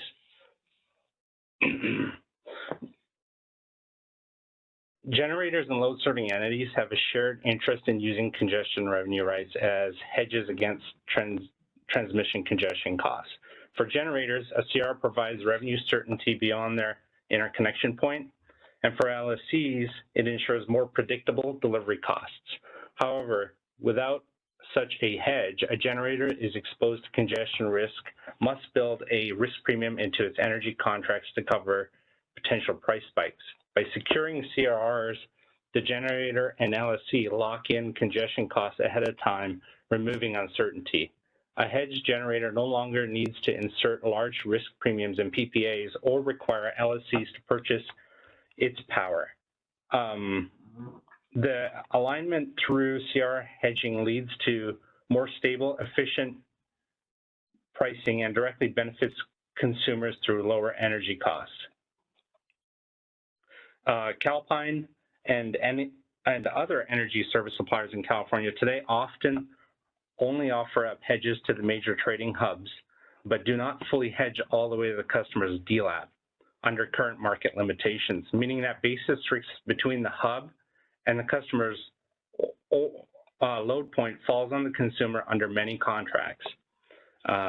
We don't want to leave customers with that risk, nor do consumers want that risk. but without the proper CR tools, that basis risk gets passed through. If CAISO offered more frequent auctions and longer-term CR tenors, Calpine and others could hedge that basis risk on behalf of its consumers. In practice, we'd be willing to take on the short-term congestion risk between, say, one of our generation nodes or SP15 and a customer DLAP if we knew we had regular opportunities to rebalance or extend our hedges in the upcoming auctions. This is exactly what Calpine does in other ISOs that have frequent multi-tenor FTR auctions.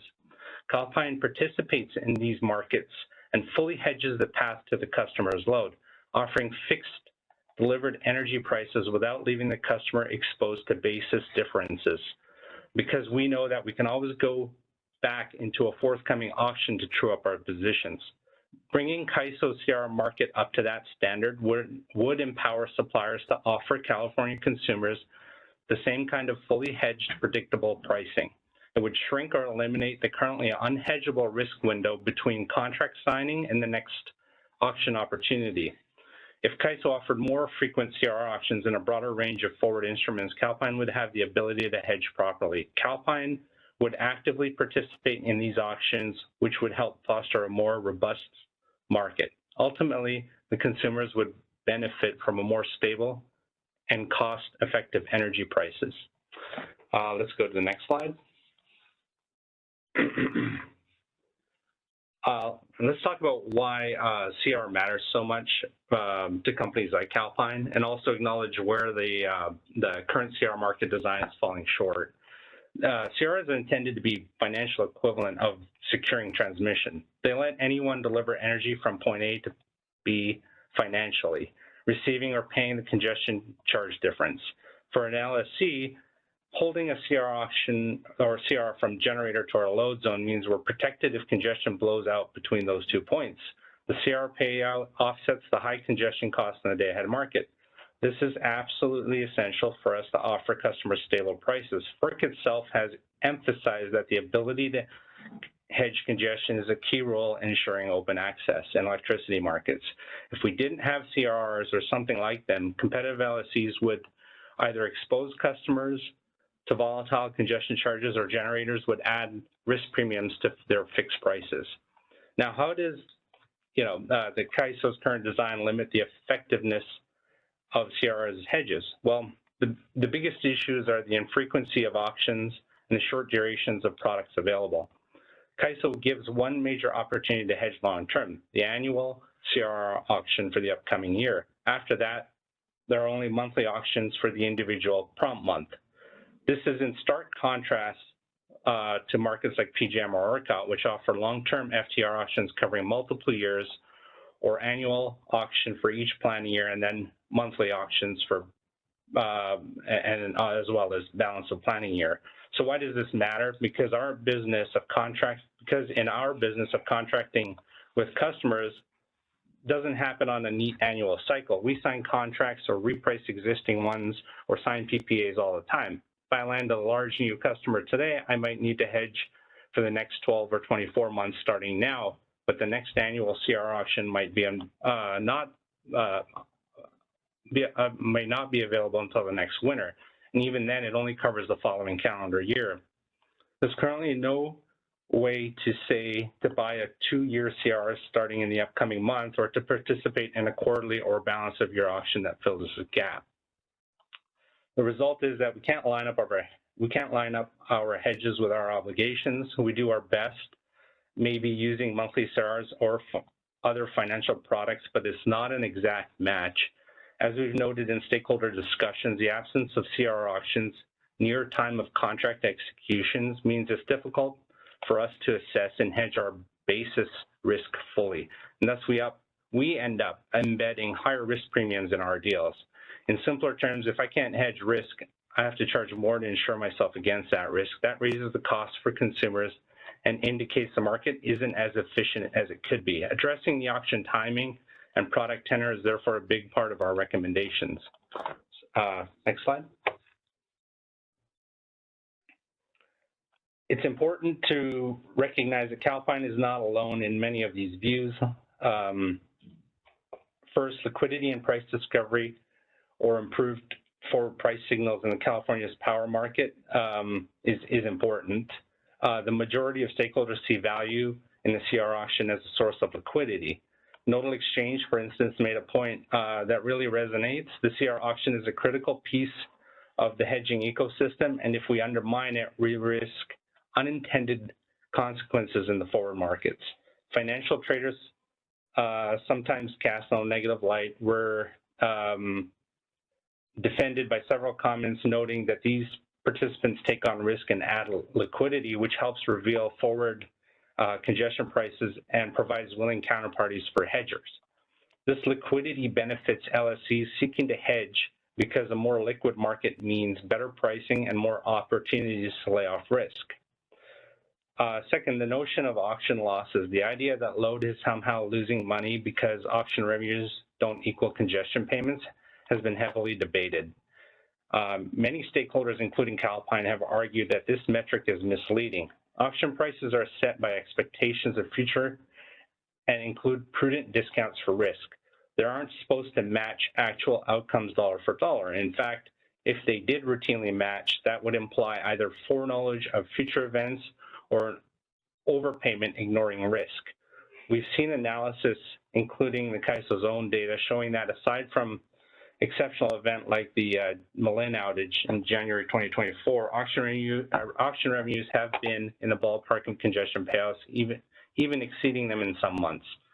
So the so-called inefficiency is not as dire as portrayed. The consensus among many commenters is that we should tackle the reasons why participants bid cautiously, such as uncertain model outcomes or frequent underfunding, rather than condemning the auction mechanism itself. For example, since CAISO's Phase 1B implementation in 2018 eliminated the previous practice of fully funding CRRs, any congestion revenue shortfall now directly reduces payouts to CR holders. CR holders are underfunded. Stakeholders like Calpine have pointed out that the CAISO does not allocate surplus congestion to make underfunded CRRs whole, resulting in persistent short pay situations for hedgers. Naturally, these underfunding events make bidders more conservative. The message from stakeholders is that by fixing such issues, improving the network model to reduce unexpected shortfalls, and ensuring a fair allocation of congestion rents, we can improve the auction outcomes without having to eliminate the auction entirely. Lastly, there's universal agreement on the importance of hedging. No matter their stance on other issues, the stakeholders from all sides acknowledges that CRRs or any successor must allow participants to hedge congestion costs. This is fundamental.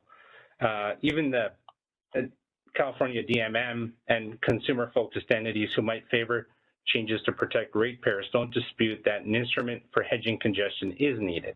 The debate is really about how to provide that hedge in the fairest, most efficient way. So as we consider any changes, a litmus test must be, does it continue to allow LSCs and others to manage congestion risk effectively?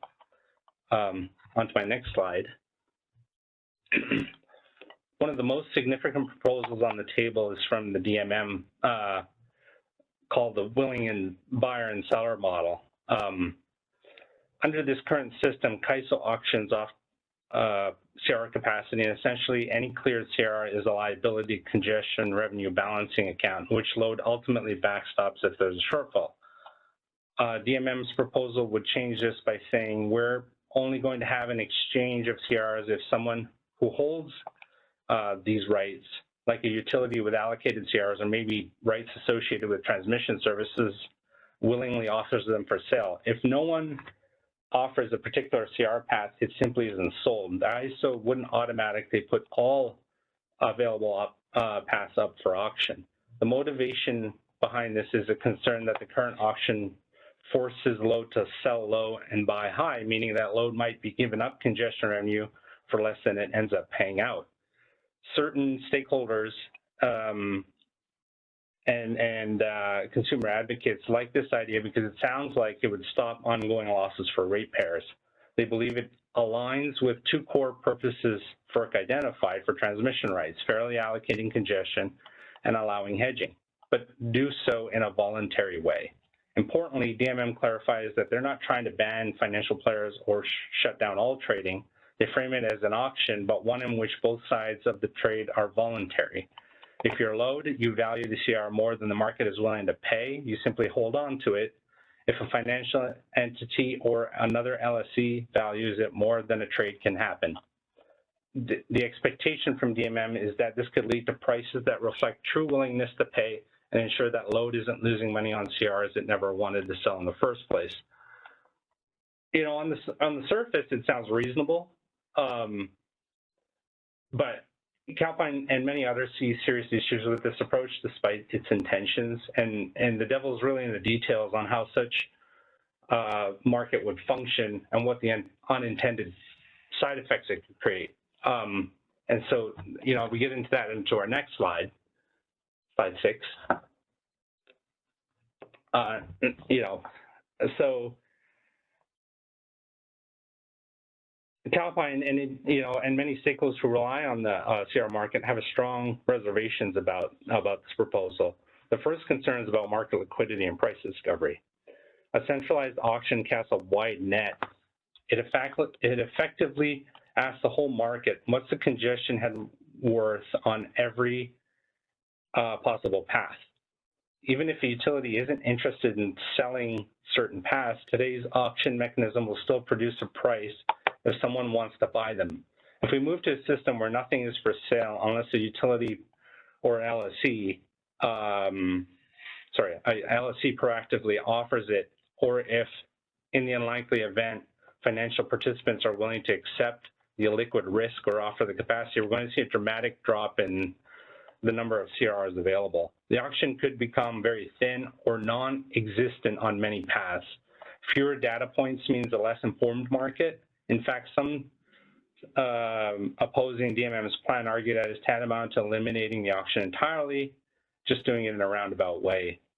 With scant transactions, it will be much harder to gauge future congestion, and that uncertainty itself has a cost. This leads to my next point, risk premiums and costs. If LSCs and generators cannot obtain hedges, they're just going to ignore congestion risk. They will price it in elsewhere.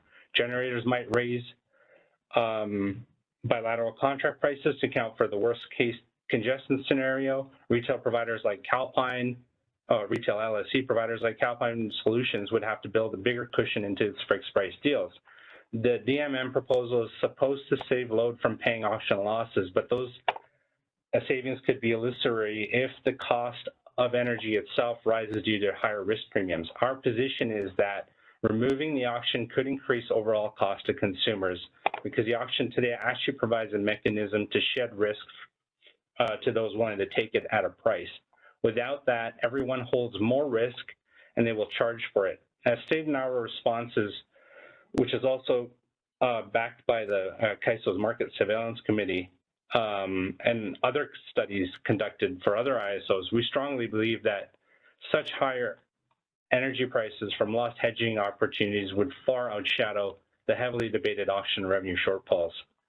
It's also worth noting that CAISO has already eliminated much of the direct cost of those auction shortfalls to load through its Phase 1B changes instead of load covering any auction deficiency. Now CR holders simply get paid less if there's a shortfall. So in a sense, these savings for ratepayers from not backstopping CRs have largely been realized under the current system, albeit at the expense of CR holders. Eliminating the auction would entirely amplify the risk and costs borne by market participants without truly benefiting consumers. Slide 7. There is also a fundamental open access issue here. The current CR framework, for all its flaws, allows any party, a generator, LSC, trader, whoever, to obtain rights to deliver power from any point to any other point financially. That's in line with open access principles. If only certain parties, such as LSCs, hold these rights and they choose not to release them, we risk creating a system where new entrants or competitive generators can't effectively reach customers except at a disadvantage.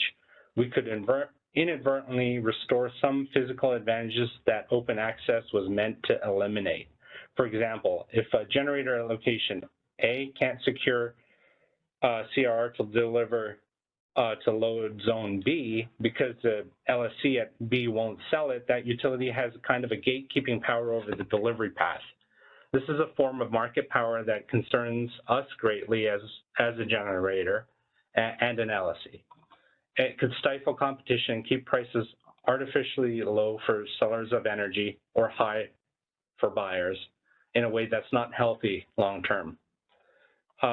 In summary, while we understand the desire to protect ratepayers from underwriting losses, we think this proposal is too blunt an instrument. It risks shutting down the very market mechanisms that provide transparency and risk transfer. And multiple stakeholders share these worries.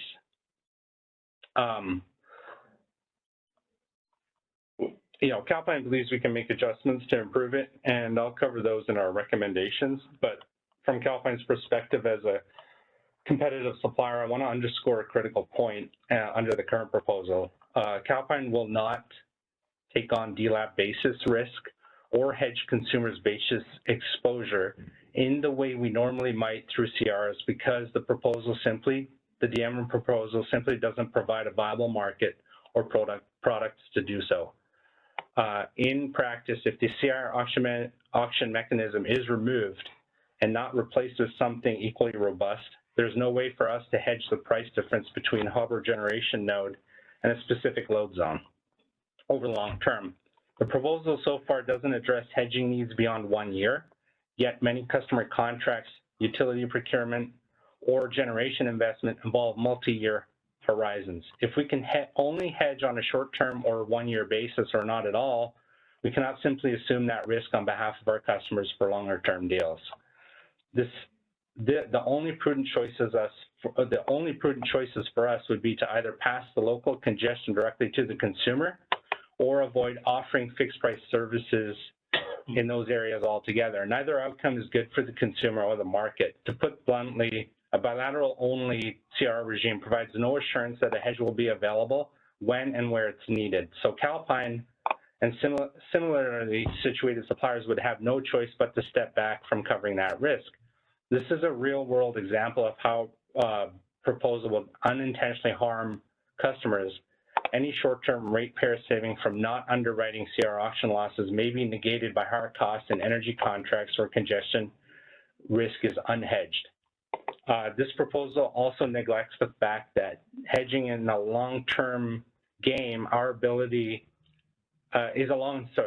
is a long-term game, and our ability to sign affordable 2 to 5 year retail contracts or support new renewable projects or generation often hinges on being able to hedge congestion for the duration. With no multi-year CRRs or forward auction, that becomes impossible, chilling long-term contracting.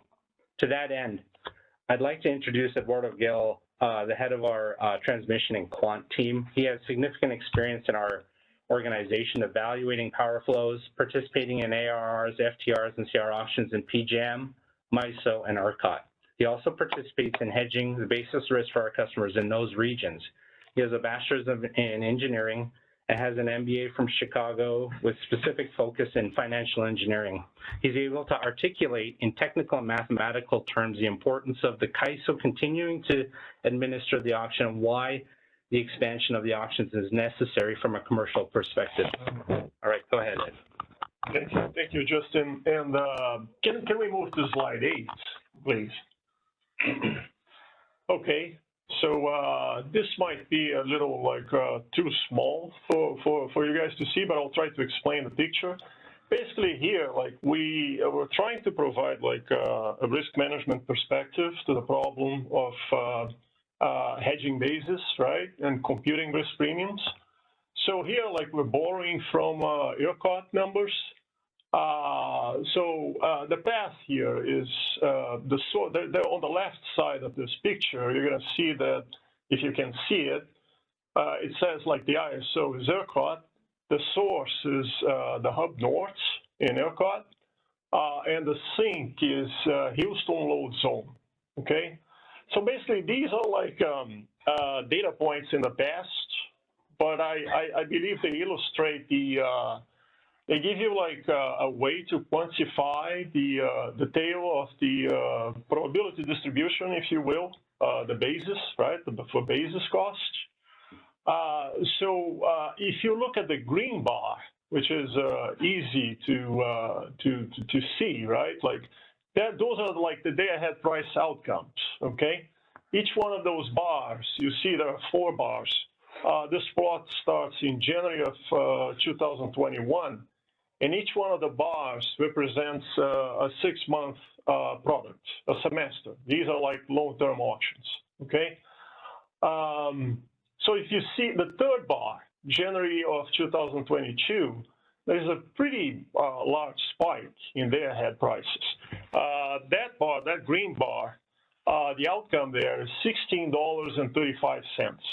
All the other bars, like the blue bars, and there is a yellow bar and a gray bar, those are like long-term outcomes for long-term auctions for the, again, like this semester product that ERCOT offers. Again, going to the January of 2022 bar, right? Again, like the green is $16.35. Just to illustrate again, like the sequence 6 auction, which is the kind of a dark, the very first blue bar. The outcome there is like $3.90. Then there is a light blue bar. The outcome is $2.47, and so forth, like $2.66, $2.51, then $3.98, $3.30. So the volatility between long-term auctions, and I must say, like the very first blue bar, the date of that auction was September 19th, 2019. So it was almost like 3 years in advance of flow month, right? The flow month there is January of 2022, but the auction happened in 2019. The second auction happened in February 20 of 2020. The third auction in on July 23rd of 2020. So you can see that the volatility from long-term auction to long-term auction is basically like, again, like to quantify this, the largest variance from long-term auction to long-term auction is $1.50. And if you look at the day-ahead surprise, if you will, right, like the volatility of the green bars, it's almost 10 times that, right? Because you go from like say the first green bar is $3, the second green bar is like $2, and then you go to like $16. So it's a pretty big surprise for cost, and that can easily overwhelm the retail margin that a competitive retail supplier like us can include in a retail deal. So I thought that was interesting. Again, from a risk management perspective, this is how this is the first plot that we look at to have a feeling for what kind of volatility we're exposed to.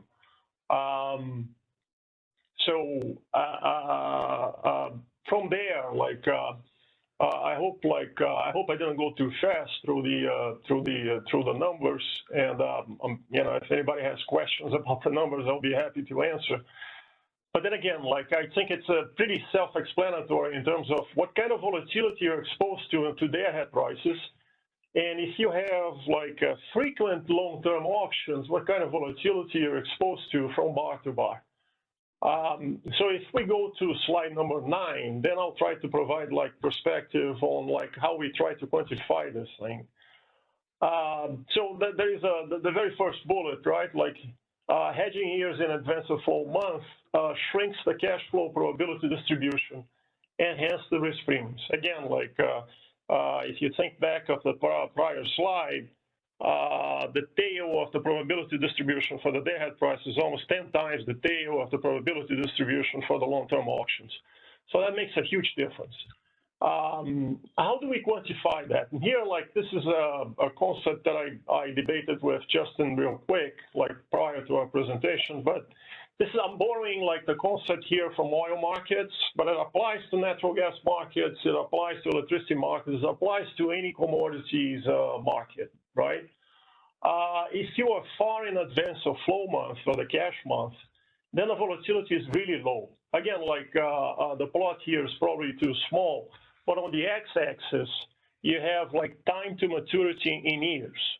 So if you think of the prior slide, if you are 3 years in advance of flow month or the cash month, look at the this line, right? There is like a line with a green dots and a blue line over it. So basically, like sorry, red dots and a blue line over it. So the red dots are the realized volatility through time, and the blue is like the line that you fit through those realized volatility dots. So this is basically showing like the 3 years in advance of flow month or 2 years in advance of flow month, the spot or instantaneous volatility is going to be a fraction of the volatility you experience when you're getting close to the expiration.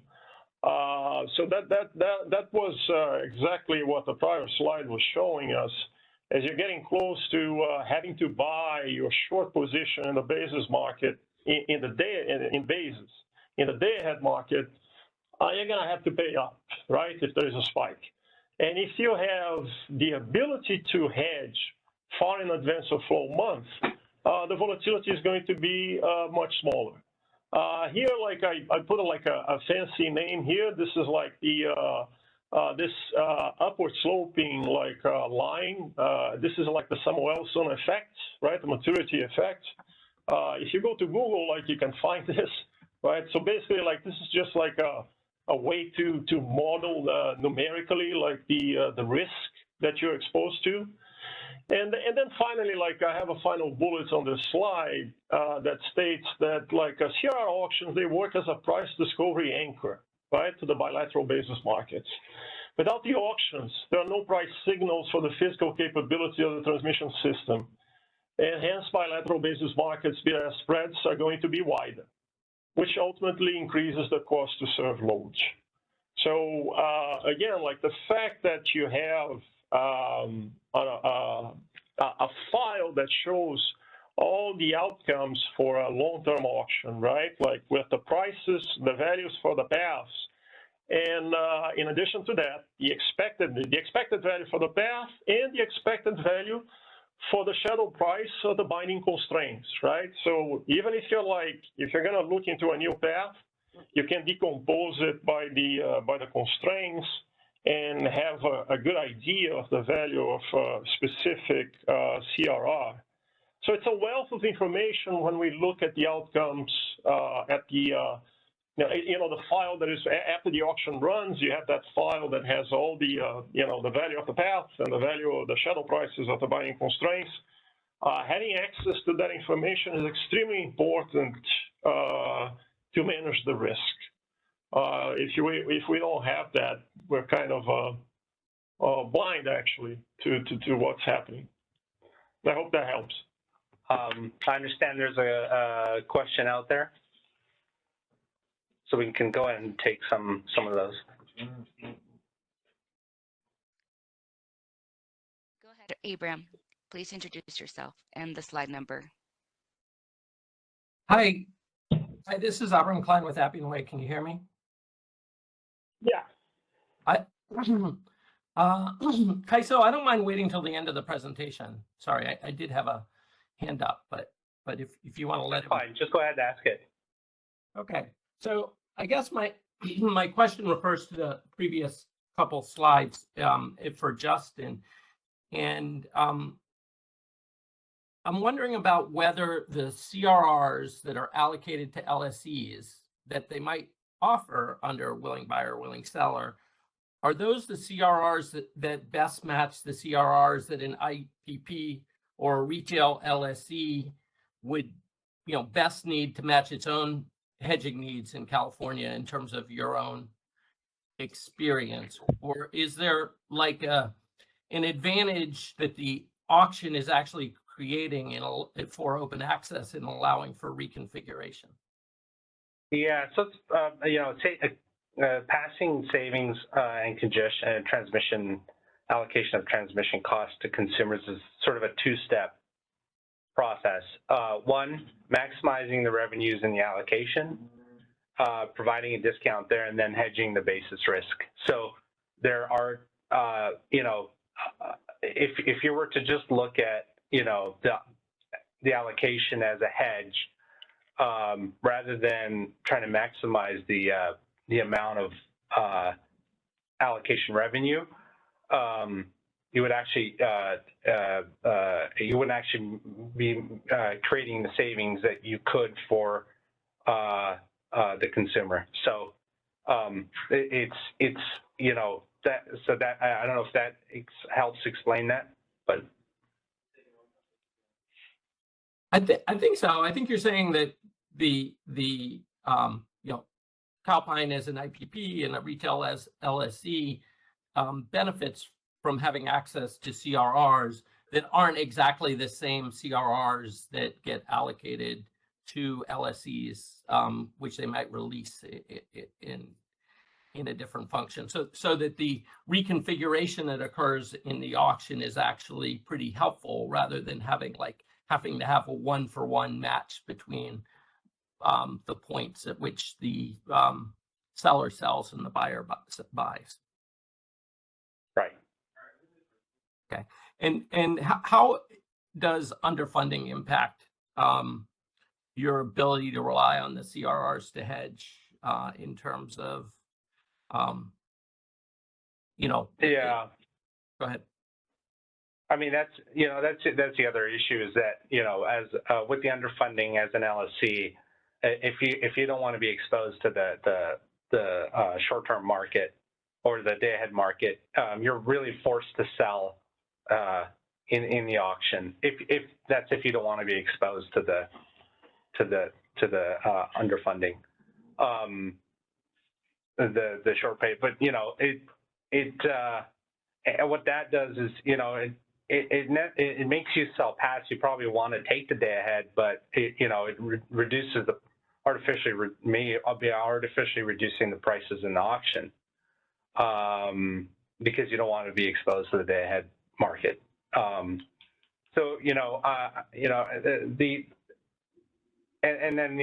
the flip side of that is, now if we want to go buy, you sign these as an LSC or a generator, you're signing customer contracts at different points, so your needs change all the time. That's why frequent auctions help and tenders help, because then now you've sold this path as an LSC, and now you want to buy it back, and there's nobody willing to buy it from you because you've now you have a commercial opportunity to sell some generation or some other commercial opportunity that came up that you weren't expecting. So it does impact LSCs in that way as well.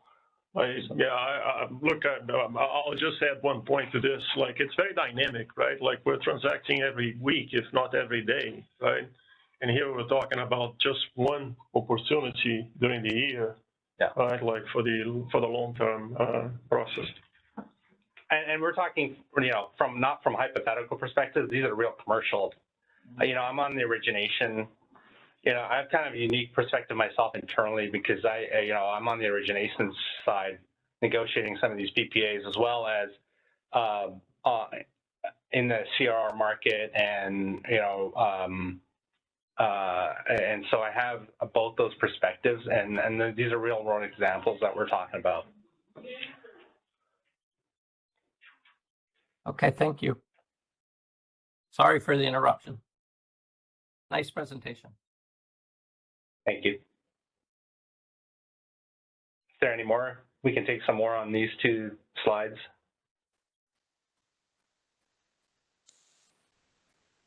I don't see any more questions in queue this time.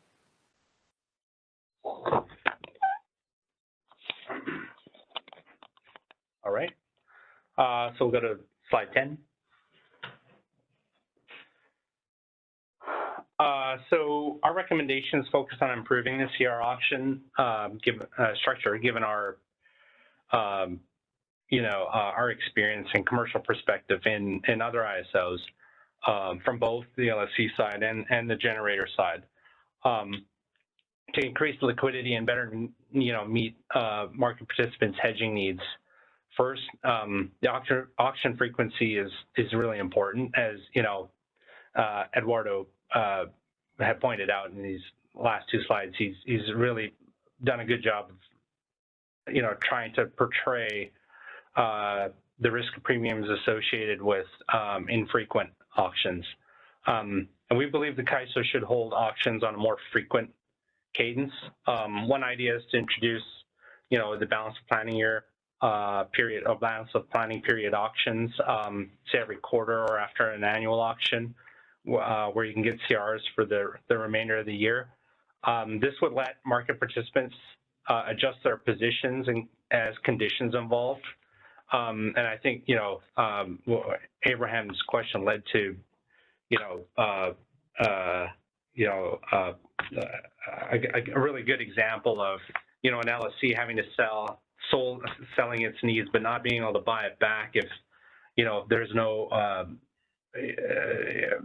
sale or auction mechanism by the CAISO if there was no willing buyer and seller. And so I think in short, holding auctions more often, even if for shorter durations, increases opportunities to hedge and reduces the time any LSC is exposed without a protection in place. This would allow Calpine LSC to hedge its consumer basis risk, which we don't do at the moment, and neither neither do some competitors.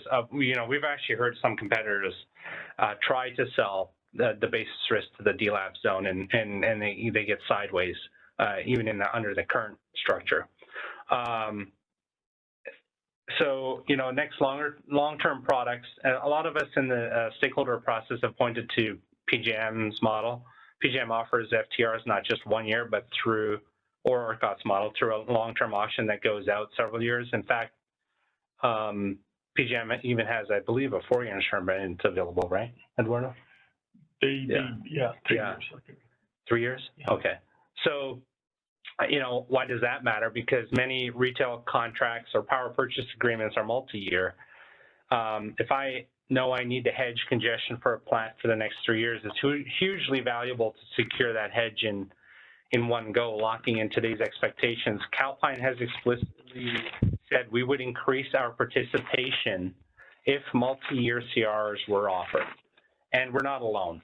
Any LSC or generator with a medium-term position would find value in that. It's about aligning the market products with real-world needs of participants. We suggest borrowing best practice from other RTOs. I think that if CAISO continues to expand its auction and offer products that are similar to other ISOs, and I understand that there's SPP, as a competitor in expanding their services in these regions, and should SPP go one way and ISO another, it becomes a difficult problem to expand the footprint, the CAISO's footprint. Let's see here. I think, for instance, many other markets use balance of planning year period auctions, or balance of planning period auctions to reduce the amount of infeasible capacity by shifting that capacity to the monthly allocation or auction processes, as there would be more modeling and certainty regarding outages and loop flows. The idea is to allocate a bit less transmission capacity in the far ahead annual process and shift that capacity to the later auctions, monthly or quarterly, when there's better information about outages and network conditions. By doing so, you reduce the chances of over-allocating that capacity, which turns out to be infeasible, which is one of the causes of revenue shortfalls. This approach would allow participants to bid with more confidence in the annual and longer-term auctions, because they know there will be opportunities to rebalance and adjust positions as market conditions develop over time. Improved confidence in the network model and auction timeline would also lower perceived risk of CR underfunding. And if participants aren't constantly worrying about their hedges will be short paid due to modeling issues, they won't feel the need to pad their bids with large risk premiums. In turn, that would likely result in higher auction revenues since bidders are willing to pay more for CRs because they will trust the product will perform as expected. In summary, making the auction more adaptive in terms of its tenors and frequency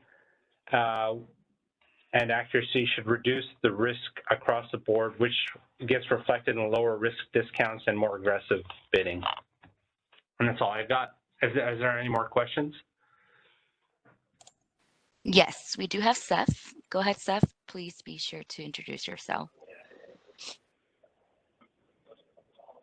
Yeah, this is Seth Cochran with VTOL.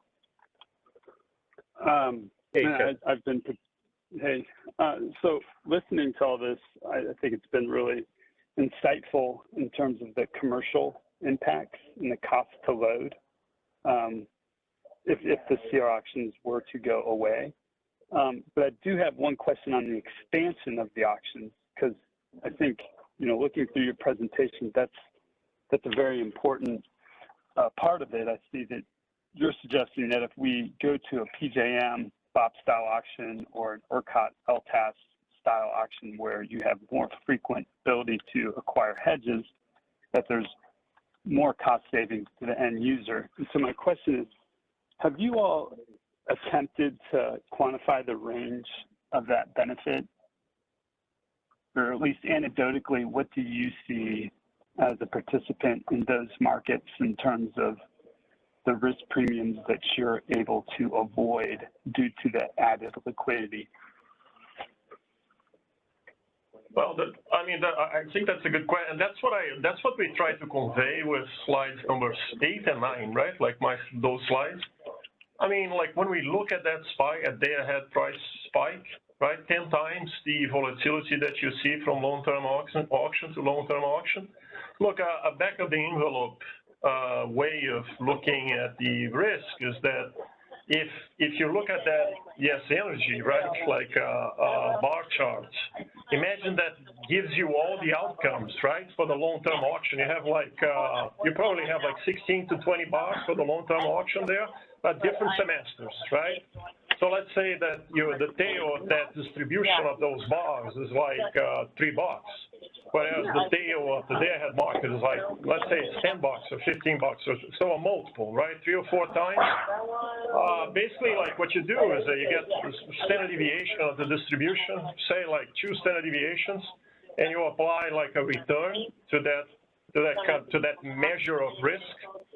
So we're talking about like 3 times, 4 times. Like, of course, like that's one semester. Maybe the other semester is not going to be as bad, but I think you get the picture, right? We're talking about like twice as much, 3 times as much, if you have to hedge in the day-ahead market instead of hedging in the long-term auction.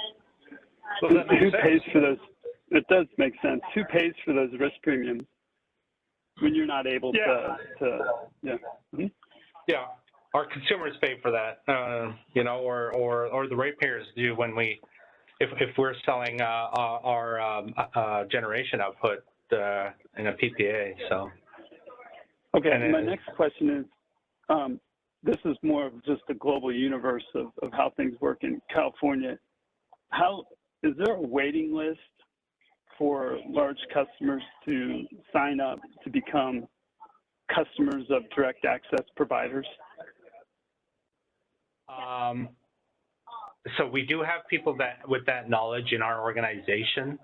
We know there's a cap, and we know that there has been a waiting list. Whether that still exists today, I'm not sure. It probably does, because it's been like that for a number of years. And my understanding from a regulatory perspective, there's a potential bill or something that's been discussed in expanding the direct access cap. I'm not, but I'm not 100% sure on these things. Okay, that's fine. So the reason I pose that question is because it strikes me that the competitive suppliers that are able that utilize the CR auctions are able to offer competitive rates that actually attract customers away from the IUs because they're better deals. And having these tools allow allows you all to compete in that structure. And if we were to eliminate these auctions, yes, okay, thank you. If we're to eliminate these auctions, the people that you're competing with would gain an edge over you. So in their self-interest, they would want to see these go away to potentially avoid competition. And I think that's an important point, and I think it's missing from a lot of these conversations, that these markets, these competitive markets, have to have these products in order to offer low rates to consumers, and the absence of them enshrines the default utilities. Thank you.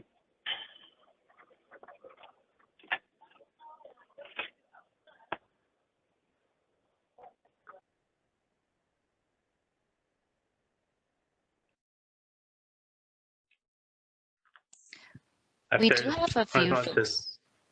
Oh, go ahead. Go ahead. No, unless there was any more, I thought we were going to end it, but if you have questions, go. Yes. Let's go ahead and unmute Doug. Go ahead, Doug. Please introduce yourself. Chignone with the Bay Area Municipal Transmission Group. Thanks for the presentation. I think it's a good one, and that discussion with Seth and Abram has been good.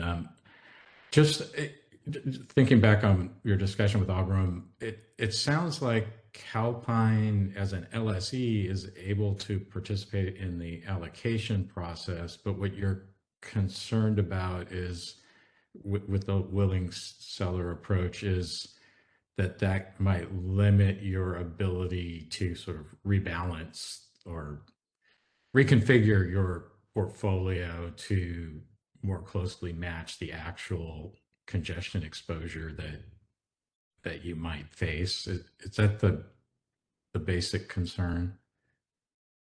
So, I mean, our positions change all the time. So, in a bilateral market, whether it becomes difficult in a willing buyer and seller situation to rebalance those, because it's not always a willing buyer and seller in a willing buyer and seller market. And the price discovery isn't quite there. I mean, the contract path market, the reason we moved to ISOs is, for price discovery. And, I think we sort of moved backward if we're not having the ISO help us with price discovery, So it's important, to rebalance those positions. And that's for every LSC, not just the direct access provider, because I know that we also, as a generator, sell to LSCs at different times during the years, IOUs, CCAs, and they'll need to rebalance their own congestion risk as well. Yeah, I appreciate that. In fact, actually, I want to ask a follow-up on that. But before I get to that, I would be curious. One of the things BAMX suggested was that that you could have an auction where the participation is limited based on actual transactions that have been done historically in the use of the transmission system. So an entity like Calpine as a load serving entity and also as a generator, is clearly using the transmission system. And in the same way, like the allocation, there's some limitations placed on how much you can nominate based on how much load you have. What we suggested is you could do something similar for generator participation and LSE participation in the auction. And I'm just curious,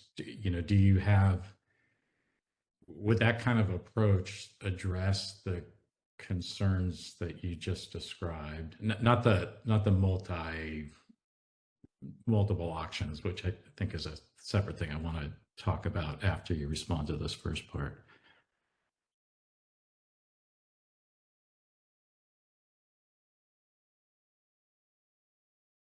I'm not, it's a good question. I mean, I think we're going to need a little bit more time to debate that internally before we answer that. Okay, that's Yeah. fair. I just, because what I'm thinking is, I mean, one of the concerns we have is, you know, and we showed in our comments on the May meeting, is that, you know, there's a lot of CRRs that are transacted that are held by entities that don't appear to be participating in the physical markets at all. So it's hard for us to make the leap between that and all these supposed benefits to consumers. And I think an entity like a Calpine, you know, that isn't a concern for us, because I mean, we can see it. You can see it in the positions you've taken and you know, your participation. So, you know, it seems like, you know, these open access concerns, from my perspective, you know, there is open access. Anyone who wants to transact in the ISO just needs to have a scheduling coordinator and they can do it. And if they're actually transacting in the ISO markets, it seems reasonable that they should be able to participate in the CRR auctions.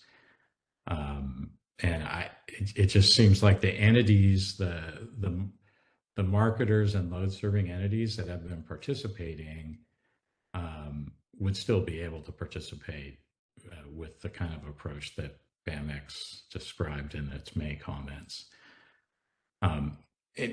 So just a follow-up on the discussion with Seth, that, you know, I think what I'm hearing from the diagram that you showed with the Samuelson effect, that it sounds like what you're saying is if you could have these longer term, you know, further in advance, you think there'd be less volatility, lower premiums.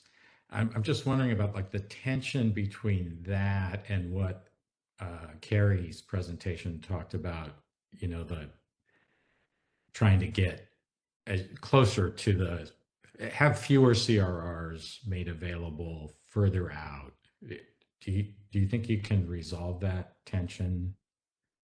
Well, I believe, like, and I'll speak to the Samuelson term.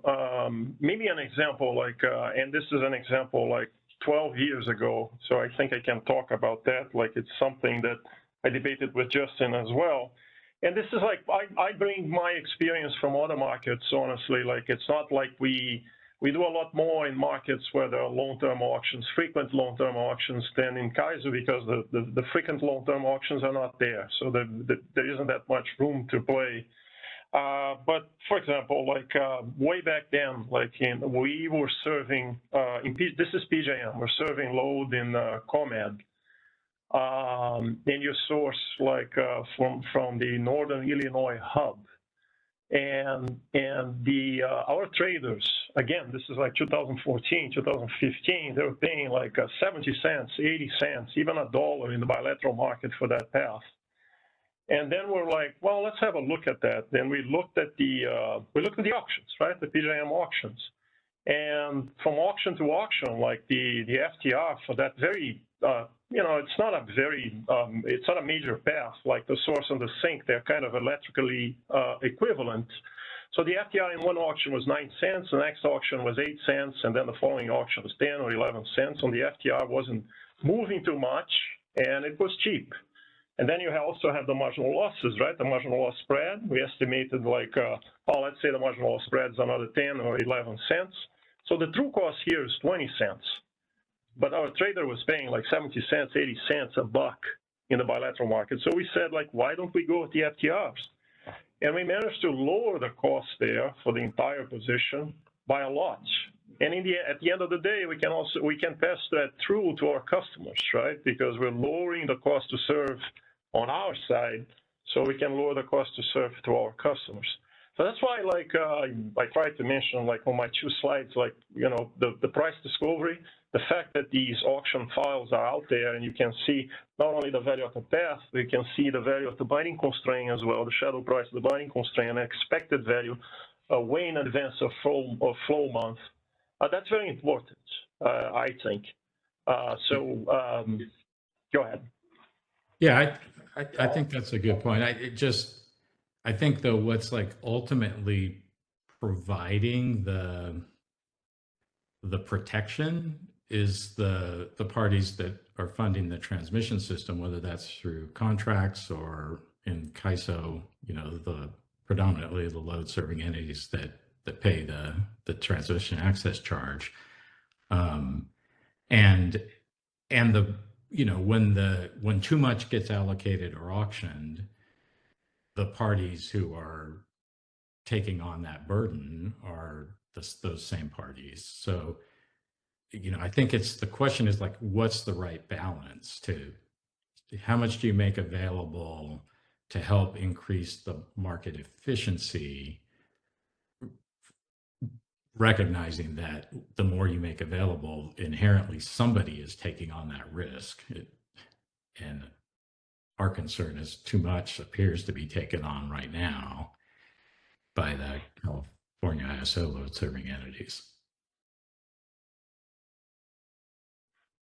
I mean, well, it's a fair point. Like but I guess you see like on our end, right? We're trying to lower risk premiums to our customers, and it's like if these frequent, far in advance of 4 months auctions are out there, it helps us.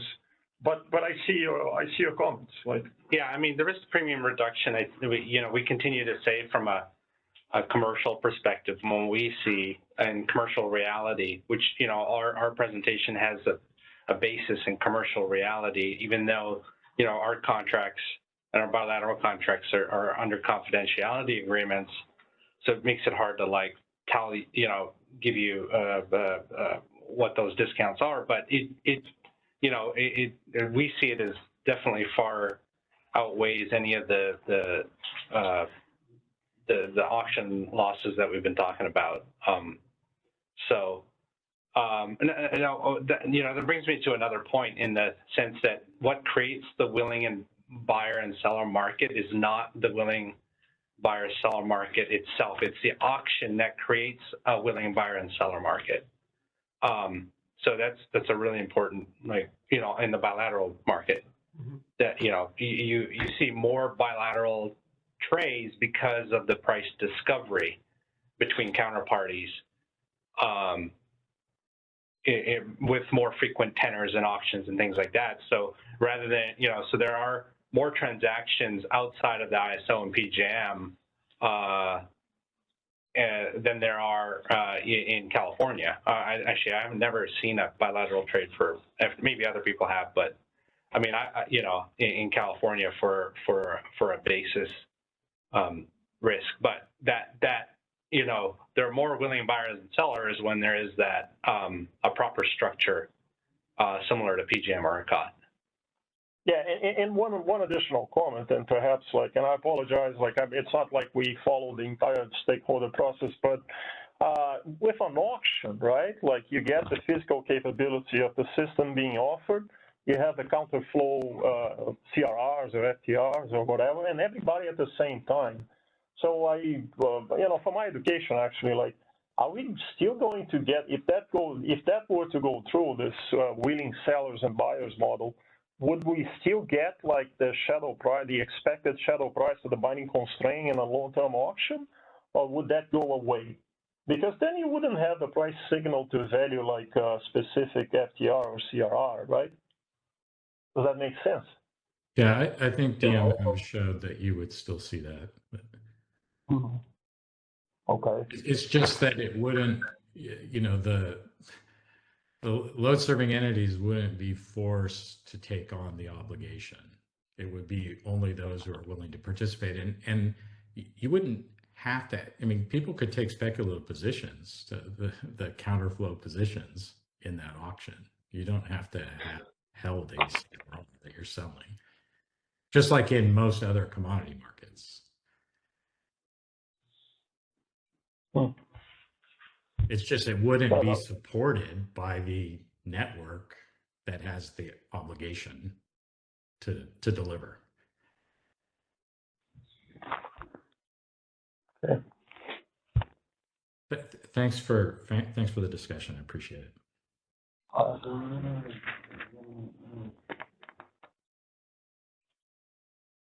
Is there any other questions? Yes, we do have Noah. Let's I mispronounce. Go ahead and introduce yourself. On behalf of the Energy Trading Institute. Thank you guys very much for this very helpful presentation. I just had a couple of quick questions for you. I know you touched on open access. I mean, do you find it easier and better, like, you know, just better to put together a hedge portfolio in more liquid markets? So like you mentioned ERCOT and PJM, for example. Yes. Yeah, short answer, yes. The short answer is yes, yes. Do you Because find of the, even... go ahead. No, Go no, ahead. please Sorry. go ahead.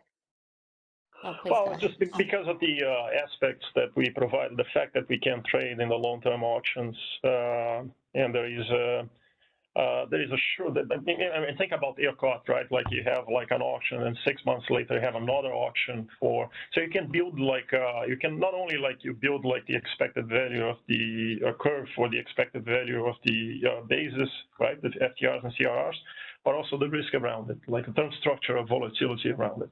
Go ahead. Right. I mean, just, but also aside from auction structure, but also the fact that there's, you know, other participants in the market to provide that liquidity and to be a counterparty for the risk and a counterparty for pricing mechanisms and price discovery. Has that, I mean, do you find that to be, I guess, for example, a little less challenging than in markets that there's not as much liquidity currently, even outside of CAISO?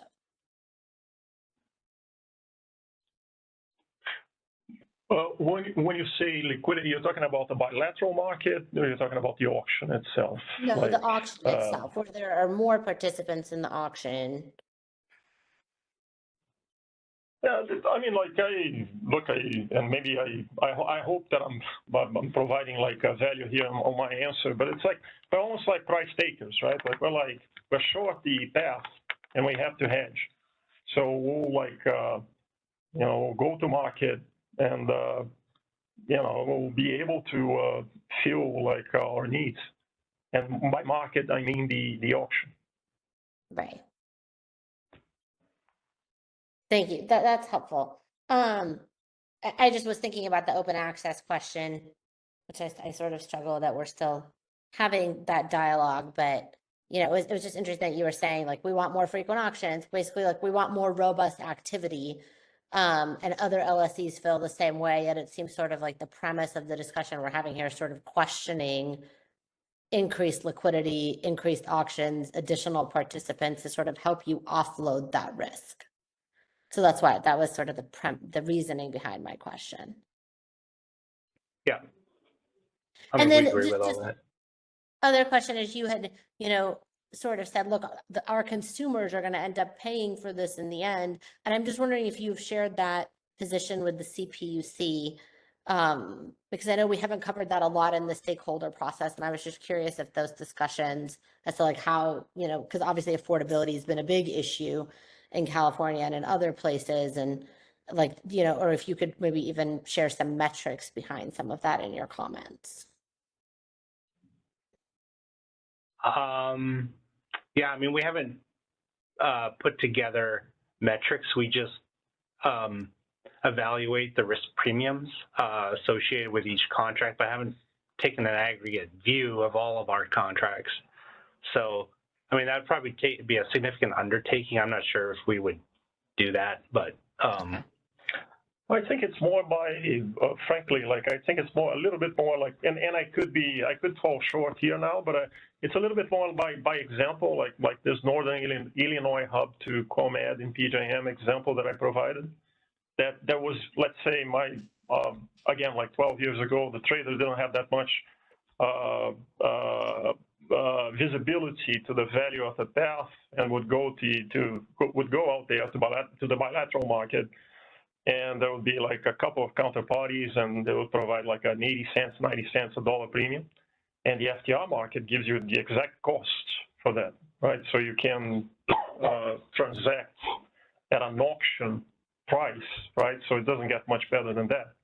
And that lowers the cost to serve and makes the risk premiums tighter. Now, to do a comparison, I think that would be challenging, but perhaps like possible, I don't know. No, thanks. That's great. I mean, that's essentially the price discovery I think FERC had in mind with Order 888 and Order 890. But thank you guys for the very helpful presentation. I appreciate it. That's it for me.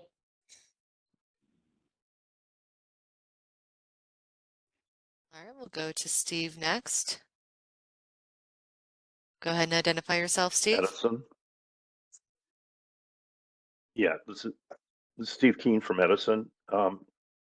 I have a question on the slides. On slide 7, when you're talking about the evaluation of the DMM proposal, one of the things you say is that under the willing seller proposal, entities like Calpine cannot effectively hedge the DLAP congestion for customers, which is probably true. But then on slide 2, you there's a bullet that says Calpine and other ESSs offer hedges at SP15, but do not offer hedges to the DLAP to consumers. Can you explain the apparent contradiction, or those two statements?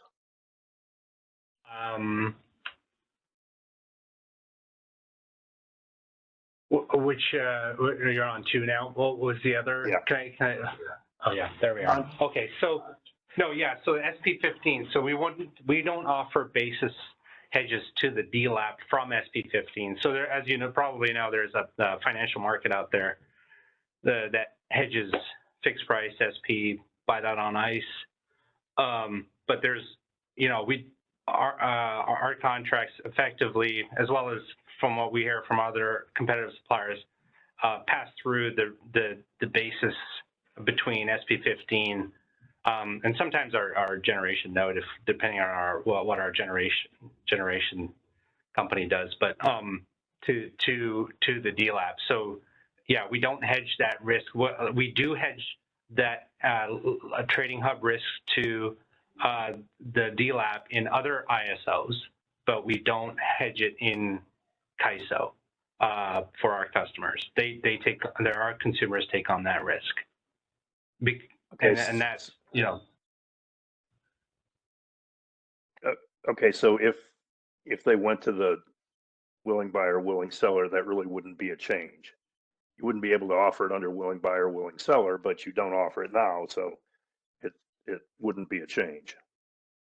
No, it wouldn't be a. You're correct. It wouldn't be a change. We're not able to offer it now or under the willing buyer and seller. We could only offer it if there was a more robust auction structure. Is what we are trying to say there. Okay. The other question I have is you talk about the benefits of price discovery from the current auction, but I question that because the current auction, the price discovery is only happening on one side, right? Usually when you have an auction process or something like that, price discovery happens because there's bids on both sides, and it settles in the middle and it helps you figure out what the value is. But in the existing auction structure, at least a lot of it, the CAISO is putting up stuff but not putting in any bids. They're essentially putting them up at a zero. So the price discovery is only happening on one side. I'm just, that doesn't seem to be as effective a form of price discovery.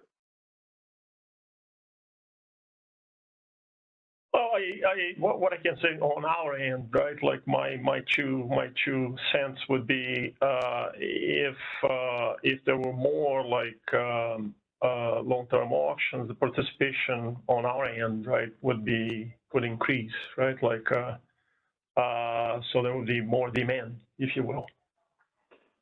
Yeah, I mean the participation relative to in the CAISO relative to other auctions is, there's a pretty significant disparity between participation in CAISO and PJM, for example. Yes. But I guess, one of the things that I wonder about is under the willing buyer, willing seller, where you have people bidding on both sides, wouldn't that give you better price discovery than the one-sided auction that currently exists? But that's if one that's you're hoping that somebody's willing to provide you a price on a particular path, right? Whereas the CAISO will have, you'll have a price discovery on all paths in the CAISO. Well, right? you'll have a price discovery only because nobody's. Yeah, I see your point. I understand where you're coming from, but the point I'm trying to make is that it's kind of a false price discovery because you have people bidding for that stuff, but there's not somebody on the other side of that auction, so it's not. Well, because there is a price there and it's forced, that'll engage that participation and that'll increase that participation. So, Yeah, but if you had, if you look at, like, if you had an auction for, I don't know, like corn, okay, and or like, forward prices for corn. If the suppliers had to offer that up at zero, is that really an effective price discovery tool? I think through competition, yes, right? Like, because there would be enough people like bidding for it, like, and making a return adjusted for risk, right? So it's like, yeah, okay. But how many different entities are bidding for this on that demand side, or at least for a lot of these? For some of the major ones, maybe what we should do is limit it to just certain major transmission lines or something where there is sufficient competition, rather than allowing entities to bid on, strange paths that, with all the different paths, that, how much competition is there on each of those paths? Yeah, look, perhaps like I think these are like a complex markets, right? Like, and yeah, there might be opportunities sitting out there for a while, but then eventually they're competed away, right? If you give enough time for the market to flourish, right? Enough people will come and compete for that path. What's important is to make sure that the structure of the market is right. So you have people that, people with strong hands like us, right? Because we do need to hedge, will come and participate, right? But there has to be like the right structure out there for that to happen. Like. Okay. All right. Thanks.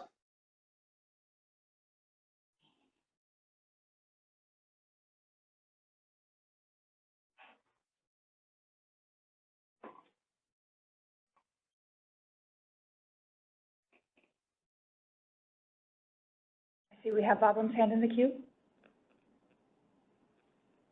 Hey, thanks. This is Abram Klein with Happy Noy.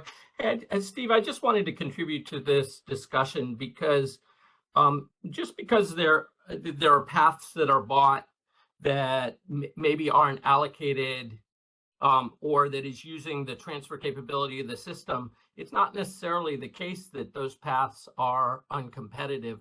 Many of those paths clear at very high prices because the congestion that's occurring in the auction through the reconfiguration of paths is occurring.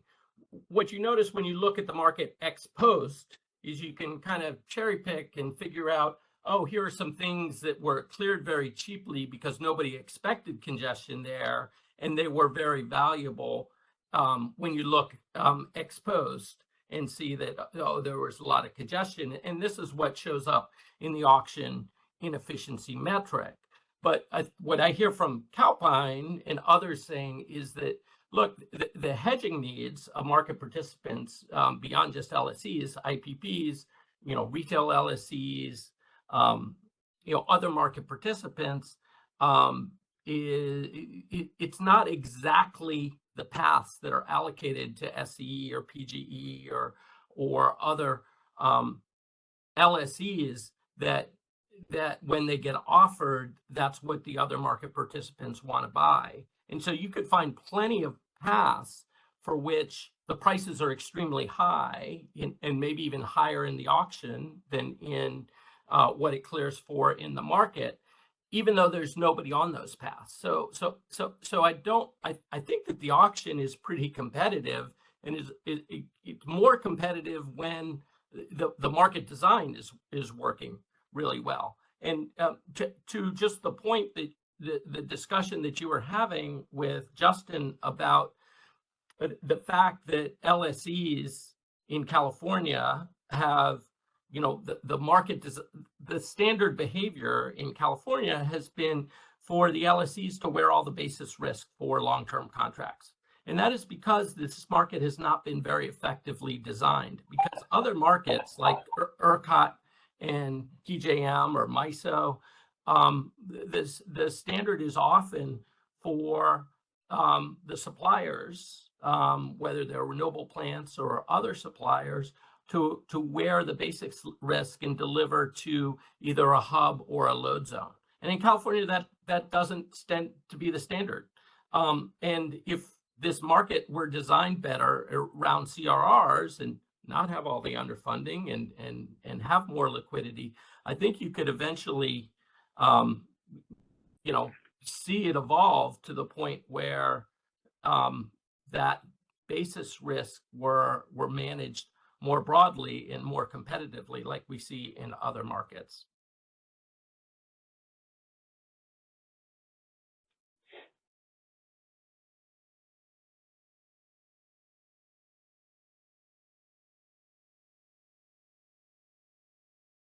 Hey, Justin, you might be on double mute. We're not hearing a response from your side. I think he was responding to Steve Abrams, so I think that was a question for us. Oh, yeah. I don't see Steve's hands raised, but if you like, you can raise his hand. I see him. We could go ahead and unmute him. Yeah, right, Steve. I get that. I mean, I wonder with that in the CAISO market where the LSEs can request their, the CRRs for themselves. I don't deal with that. I'm on the policy side, so I don't know how they're doing that stuff. But it seems like it might be possible that the CRRs, by virtue of requesting, or the LSEs, by virtue of requesting CRRs, if they can request the ones that they want like that from the or to the DLAP, yeah, they may be able to deal with that basis risk, and that may not be a big deal for them. And the other kind of, I guess, concern that I have in some of these, it's, I think this is, I want to echo something that I think it was Doug said it, but I'm not sure. If these were if all of the CRRs that were going out in the auction were being used to hedge physical transactions, that would be okay. But I think there's some of the data that I've seen, there's a fair amount of them that aren't going to, to entities that have physical positions in the CAISO. They're going to entities that are simply using it, or it seems like they are using them to, basically as a financial gaming tool. And, so I mean, I guess that and that's some of what I've seen when the DMM puts out some of that data.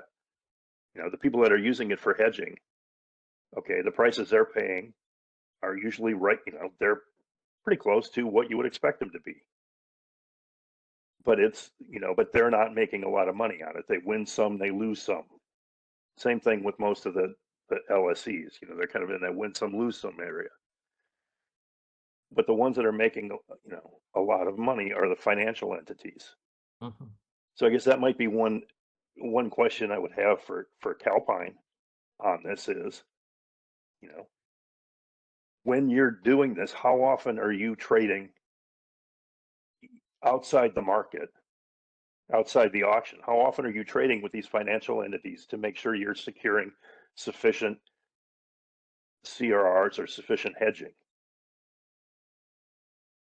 In California, that's never. Yeah. But in other regions, definitely, we do. Yeah. In other regions, we do a lot. Right. Go ahead. Okay.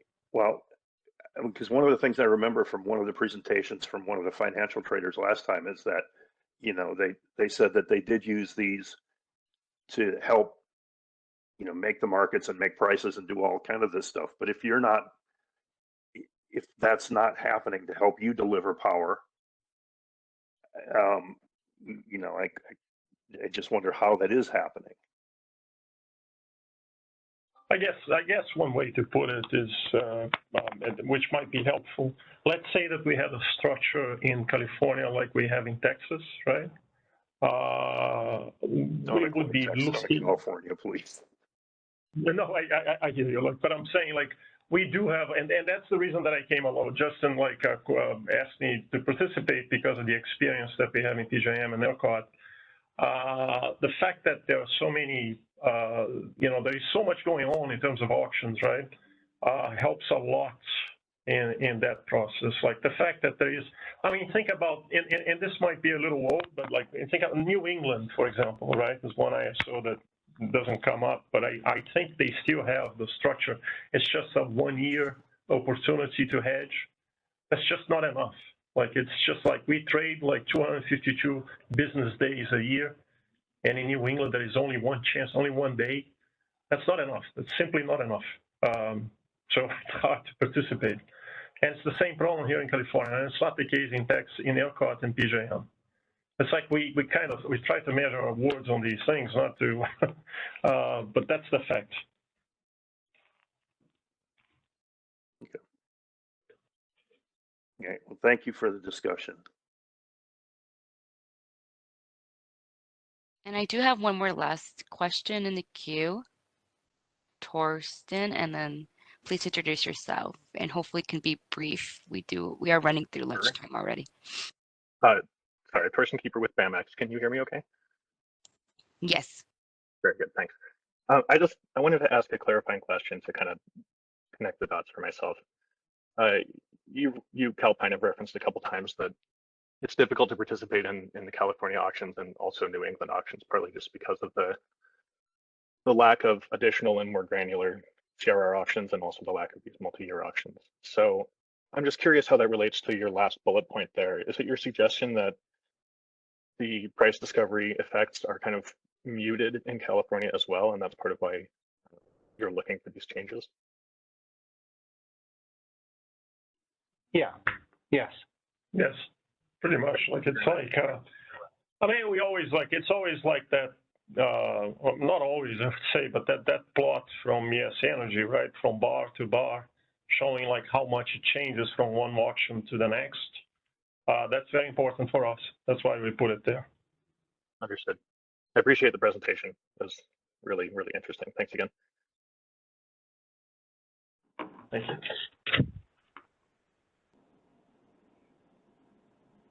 All right. I am seeing no other hands in the queue on our end. Brenda, can you confirm? Yes, confirm. Thank you. All right. Well, thank you very much to both our presenters this morning and also to everybody for the robust discussion.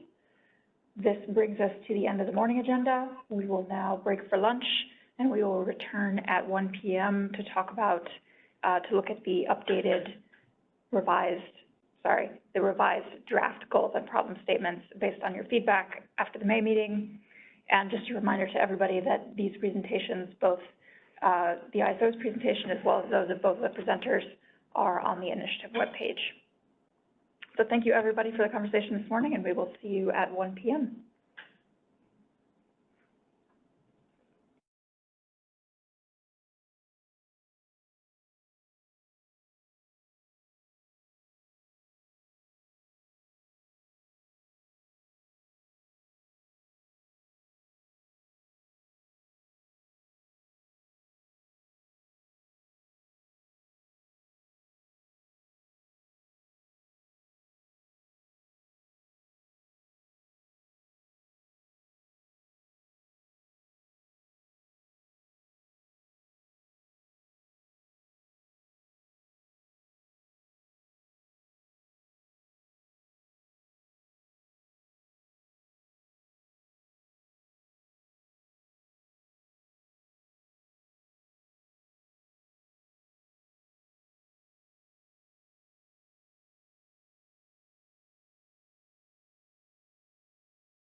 Hi, Ahmed. Can you hear me? Sent you a chat question. Can we go to the main ISO slide deck, please?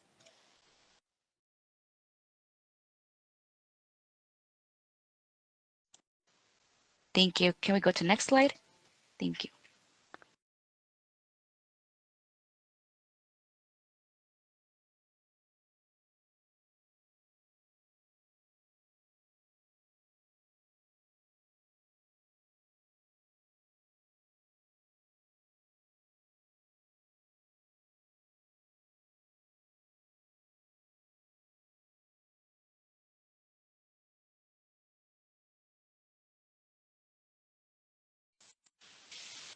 All right. Good afternoon, everyone.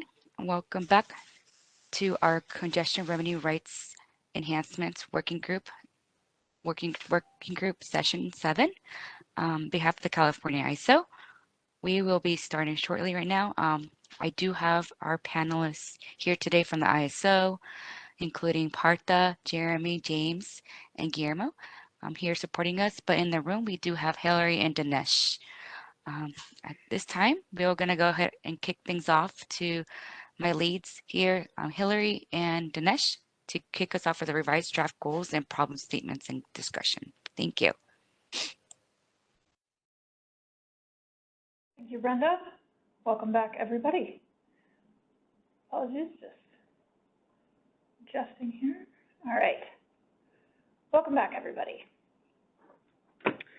As we discussed this morning, the final portion of our meeting today is going to be hopefully a synthesis of some of the things we talked about this morning. We already went through the stakeholder feedback that you provided on the draft goals and problem statements after the May meeting. And so what we have here is, in this final segment, we have some revised proposed goals and problem statements with some red lines made based on both the feedback that you gave after the May meeting and also some of the developments over the summer since we last met that we reviewed first thing this morning. So we will go through the goals first and then the problem statements. Starting with the goals, what you see here, all of the text here that is in black is text that you have seen already, both at the May meeting and then when Dinesh reviewed the feedback this morning. What you see in red is the changes, in this case additions, that we are proposing based on the feedback that we received. So just to go through these, as Dinesh walked us through, we have structured the draft goals as we did at the May meeting around the key functions of the CRR market. So the first two draft goals are nested under the function of fair allocation of transmission revenues to customers paying the embedded costs of the transmission system. And here we have chosen not to propose any red lines to the first goal. This was not because, as you recall from this morning, not because we didn't receive any feedback on it, but because there is some room for discussion within the wording of this goal that we recognize is going to have to be developed out in the policy development phase. But we felt that the wording of it as it is captures the goalposts that we're trying to reach here, with the understanding that, for example, the definition of reasonable approximation may differ by stakeholder, and we did hear that in the feedback, requests for clarification. So we recognize that that's a balance that has to be struck, and there will be more conversation about that in the policy development phase. But for now, we have left that as CRRs in the auction should be priced at a reasonable approximation of the expected payout of congestion rent in the day-ahead market. The second proposed goal under the fair allocation of transmission revenues function, we have proposed some changes to. So the original goal read the transmission customers receive approximately commensurate value for payouts made to CRR rights purchased in the auction. And what we have added here, I think, is something that was meant to be included in the original wording, but we see based on the feedback that maybe we could make that a little more explicit, which is that when we are considering the definition of commensurate value, that should include all of the value provided by entities purchasing CRRs in the auction. And we recognize that there's been a lot of conversation on where these different value streams come from in the working group, including this morning. And as we've heard, some of this value, some stakeholders have submitted that this value is taking place outside of the CRR market directly, for example, in the long-term energy contracting space. So this is something that we wanted to just convey more explicitly as we're moving into policy development, that we want to be making sure that we are considering and where possible quantifying all of the value streams when we're considering potential changes.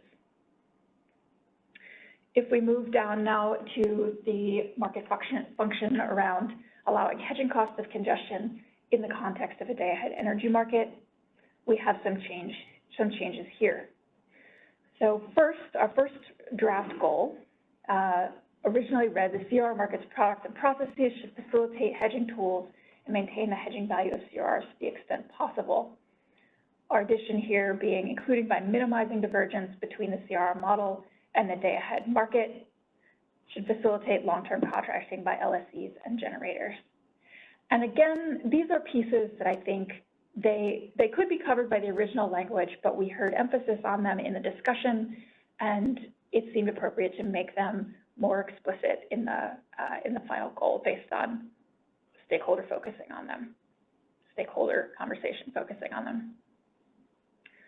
Our second sub-goal there, day-ahead energy market participants exposed to congestion risk should be able to hedge that risk efficiently. We have not made changes to that. That is a place where there was a lot of support for that goal as was, and a lot of interest. I think a lot of the items that could help with that, help achieve that goal, have received attention in the working group already, and also came up in the discussion on problem statements a little later. There are some pretty concrete items that we see, like the time of use periods, potential auction auction schedule changes. There seems to be a somewhat clear path on some of the elements of this goal. So we've left that as it is. And then finally, we've added a third sub-goal here, which is ensure open access. And again, this is something that we see it as a given, but also we heard specific feedback on the draft goals requesting that that be included here as well as a separate and explicit goal. So we've added that here as well. This brings us to 5 proposed goals, and these are our proposed changes that we'll be taking comment on after this meeting in the next round of written comments. So I'll pause there. Partha or anyone else from the ISO side, is there anything you would like to elaborate on?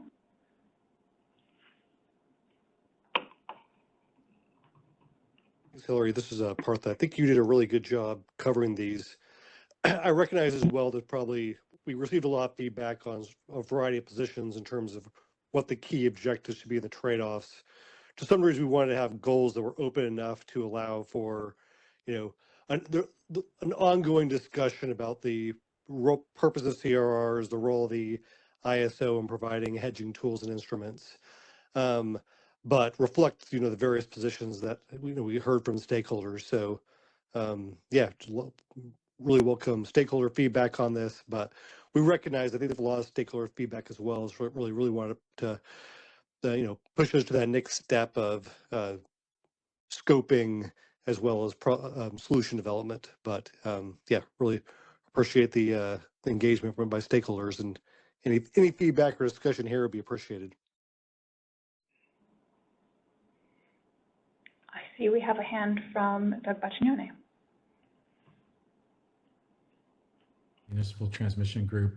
On the first block, the fair allocation of revenues, that second edited point, who are the customers here? The transmission customers? Is it the people who are buying the auction CRRs, or is it the people who are funding the transmission system? The latter. That first clause there at the beginning of the second sub-goal? Yeah. So, yeah, I think maybe saying the funders might make that more clear. And But I do find this got me thinking about the last bullet point that you added on the next section, the ensure open access, because if the parties that are, I mean, it seems like it's the transmission customers who are getting, the users of the transmission system are the ones who need the open access, and the CRRs are meant to facilitate that in some fashion. But then that language in the upper block sort of makes it sound like there's actually a difference between who the transmission customers are and who the auction participants are, which it just kind of goes back to some of the points that BAMX raised in our comments back in May. But it seems like there's a little bit of a disconnect. Yeah, Doug, this is Parth. I'd love to hear more. I mean, the ensuring open access, that really was kind of there's a lot of different precedent on that going back to the early parts of RTO formation, both at FERC and otherwise. So there's kind of a series of rulemakings and FERC case precedent describing that as being kind of a foundational purpose of open access. The trade-off is probably more of, I think there's also been a number of cases where they've just described part of the role of congestion of revenue rights is allocating back the revenues to those who are paying for the embedded cost of the system. And so I think that those are kind of some of the trade-offs, and so that have been kind of expressed in the past cases. So I think we can maybe we can maybe go back and think about more. Love to hear more about some specific, if you have any particular feedback, but I think Hillary described it right. Like the goal is to really describe like that, the fact that, are the entities that are paying for the embedded cost of the system receiving sort of commission of value for CRRs that are being auctioned off via the ISO's instruments. So great. Yeah, Okay, appreciate it. We'll think about that in our comments. Thanks.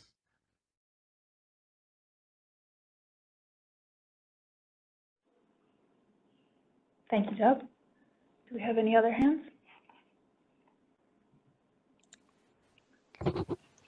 I don't see any other hands. Oh, I do see Torsten. Let's go ahead and unmute. Go ahead and introduce yourself. Hey, Torsten Keeper, BAMX. Just a clarifying question. When you say ensure open access to what? The transmission system. Okay, I think it would be good to add that as a clarifying statement. Thank you. That's a great point.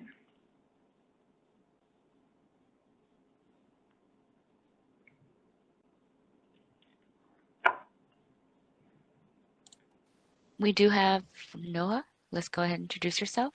Thank you. This is Noha on behalf of the Energy Trading Institute. I guess if we're going to add, open access to transmission system, can we also just say like in accordance with FERC precedent or something along those lines? Because that's like one of the core tenets of when FERC basically provided open access. But that's pretty fundamental to FERC's body of law. So if we can just maybe even have a citation there, that would be great. And I believe there's a citation in the presentation that Casey Kahn did in one of the earlier meetings too. Would that be possible, Hillary? I take your point, Noha. Thank you. Thanks.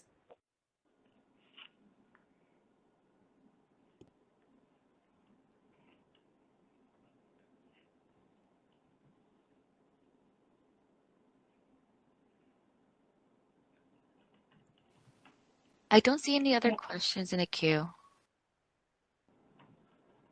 All right. I see we have no questions in the chat. With that, why don't we move on to the revised proposed problem statements? And if anyone has thoughts on the goals, we can come back to that as well. But for now, why don't we move forward?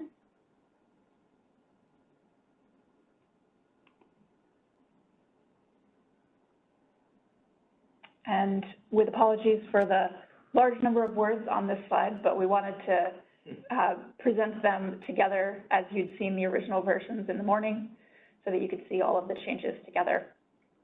So we will go through these. Starting with the first one about auction outcomes. So we had the original version, again, same system here, text in black you've seen before, that was the original draft problem statements. And again, we're not subtracting anything here, so we just have additions in red. So since adoption of the 2019 policy reforms, the ratio of auction revenue per dollar of CRR payout has improved from 50 cents to 68 cents. However, a plurality of stakeholders have expressed that the benefits from the auction mechanism still do not fully justify the cost to them in foregone congestion rent allocation. And what we have added here is we've added a second sentence, questions remain whether the auction mechanism justifies the cost in foregone congestion revenue, in recognition of the fact that there were various perspectives on this among the stakeholders during the working group process, and that looking at the impacts of the current auction structure and its results is going to be in scope for the policy development phase. So we've added that second sentence there to acknowledge the diversity of positions on the impacts of the current auction structure, and to recognize that that's going to be something we will need to dig more into as we get into policy development. Moving to number 2, consideration of CRR market changes should further explore how different types of auction participants contribute to the fair allocation of transmission revenues. We've added a little bit more detail here. So we have our new language, particular focus of reform should consider whether the congestion revenues received from different types of auction participants are commensurate with their funding of the transmission system, their payments for auction CRRs, and hedging value provided by non-CRR hedging products and services. And this is mostly just a greater level of detail to recognize the different pieces that we saw come up in the conversations and in the feedback after the May meeting about both questioning and providing perspectives on what constitutes fairness and what is contributing to the fair allocation of those transmission revenues. That's number 2. Then on number 3, we have changes on this both due to stakeholder feedback and in recognition of what's happening in the broader regional context. So divergence between monthly CRR modeling outcomes and day-ahead market outcomes contributes to revenue inadequacy that reduces the value of CRRs as a hedging tool, in part due to the CRR Track 1B reforms. ISO should evaluate and, where feasible, adopt measures for reducing this divergence, including related to loop flows, shift factors, and transmission outages.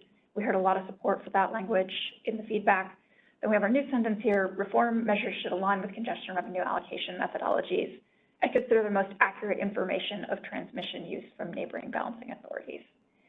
And most of the additions here are in recognition of the regional framework evolving in the future as we go through this initiative. We want to make sure that we are, to the greatest extent possible, reflecting in a CRR model the structure of the day-ahead market, even if that is changing with EDAM. Moving on to number 4, the method for allocating revenue shortfalls should strike the best balance practicable between allocating congestion revenue back to transmission customers and maintaining the hedging value of CRRs. And then we have an added clause here, while recognizing the evolving congestion revenue allocation on external constraints.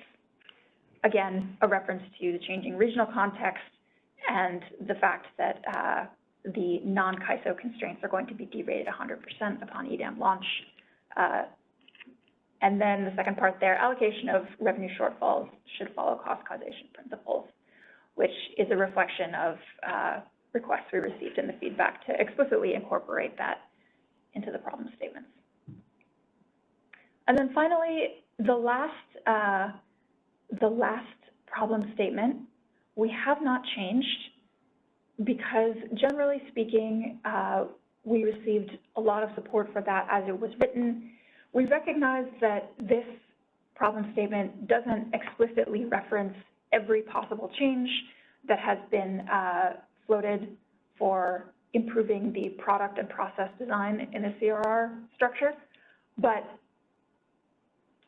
the feedback that we received suggested that the general overall goal of evolving the product and process to match the evolving hedging need was where it needed to be. So we have left that one as it stands.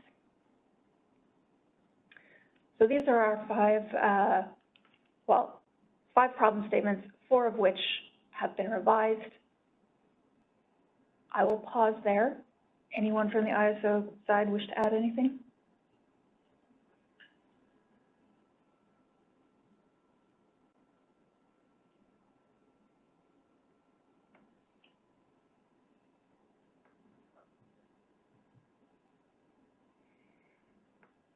Let's move to the queue. Do we have any questions or comments? We do have one. Abram, let's go ahead and introduce yourself, please. Thank you. Partners.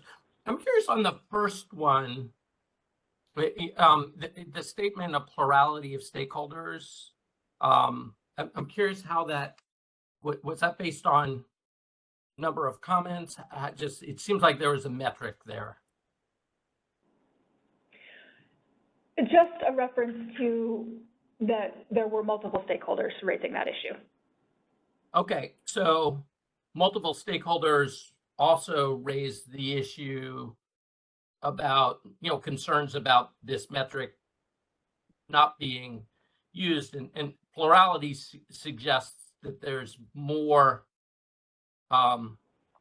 stakeholders than not expressed a concern, or maybe I don't know what the meaning of that word is, but maybe a different word, like just a lot of stakeholders, many stakeholders. Plurality suggests that you have some level of consensus about this issue when, clearly you have WPTF, which represents probably a plurality of market participants within California ISO, and they haven't expressed this concern. I take your point on that specific wording. Thank you, Avram. We can think about that.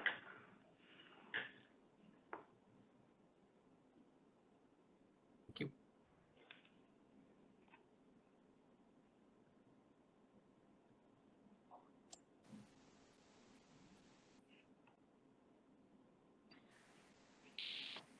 There is no more questions in queue at this time. Okay.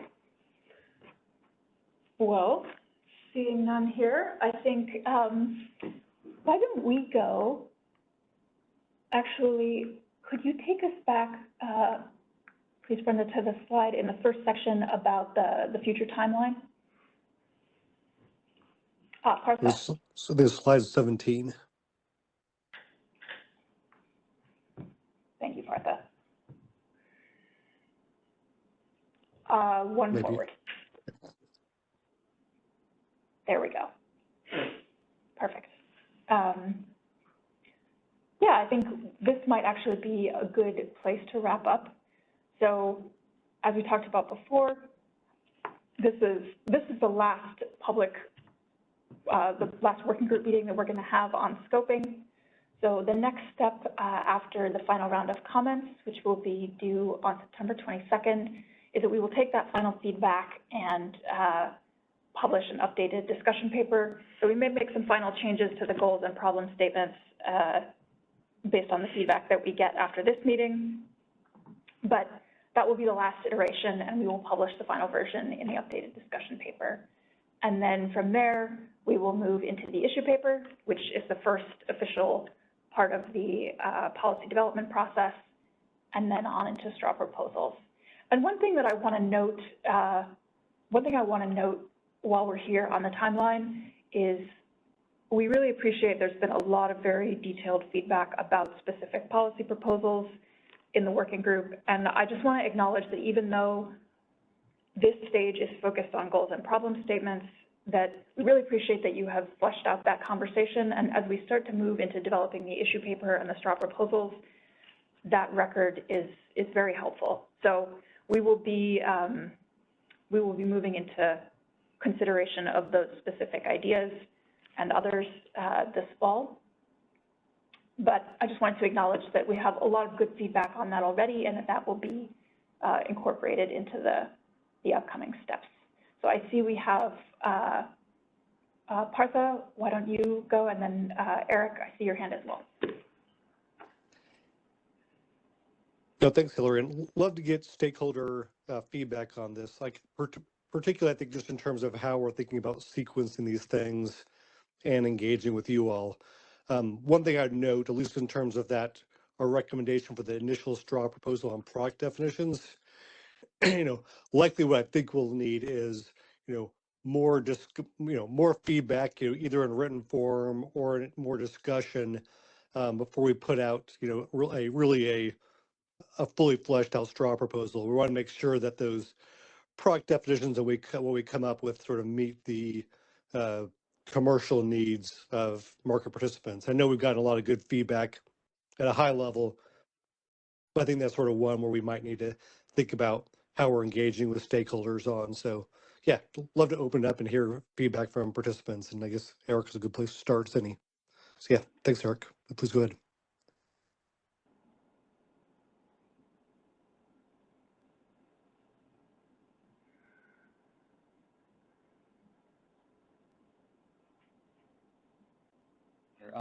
So the question that I have on this one is that CalCCA had asked for some data to be able to evaluate the DMM proposal. Do you think that might come out at when? The November timeframe, when the issue paper is published?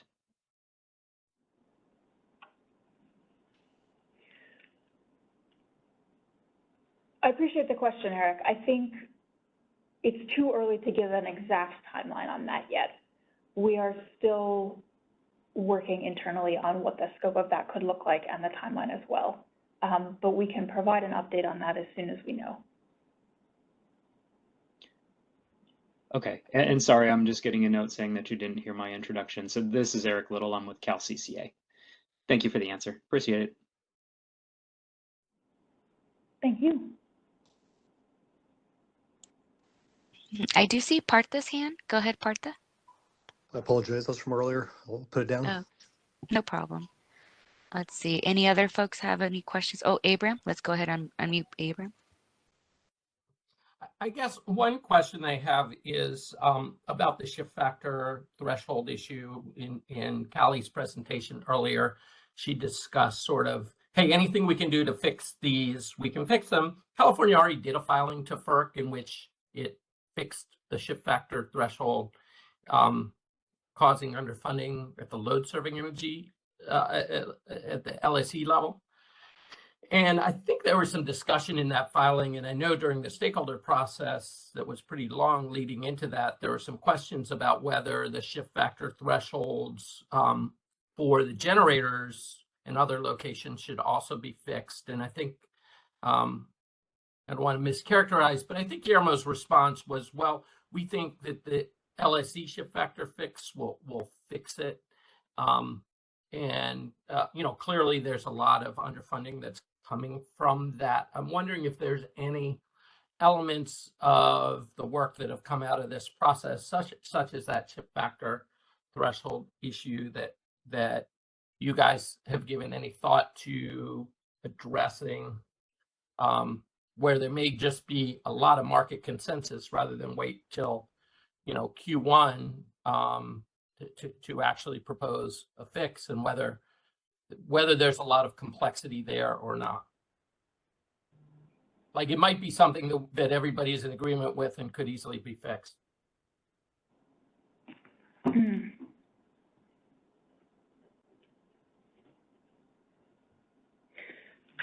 Thank you, Abram. And just to check, or sorry, go ahead, Partha.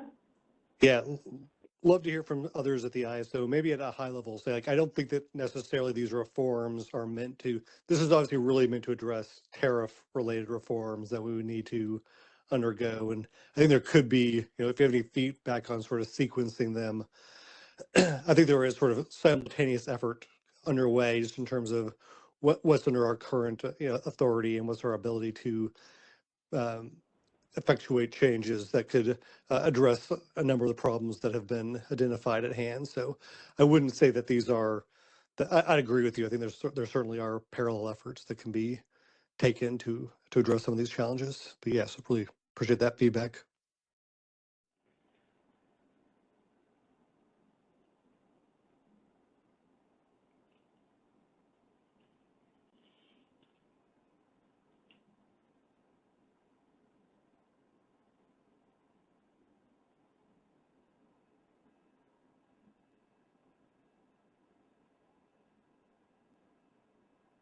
I don't see any other questions in queue.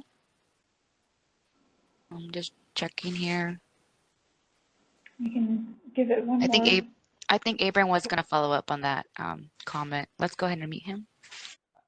Sorry, I didn't realize I was muted. Yeah, Partha, thank you. I guess I just wanted to make an official request that California consider that chip factor threshold issue and actively consider whether there are areas like that where there may be consensus, where California thinks fixing it would be fairly straightforward, and that process could go forward more quickly or in an expedited way. I mean, better modeling, probably everybody agrees with that. Thank you, Avram. And we do recognize that there's been a lot of support for revisiting that threshold over the course of the working group, among all the things that have been discussed.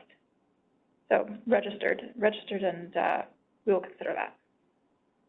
Appreciate the input. Thank you.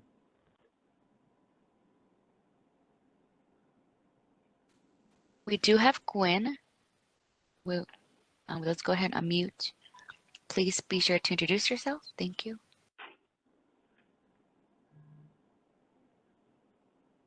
Hi, this is Gwen Moran from San Diego Gas and Electric.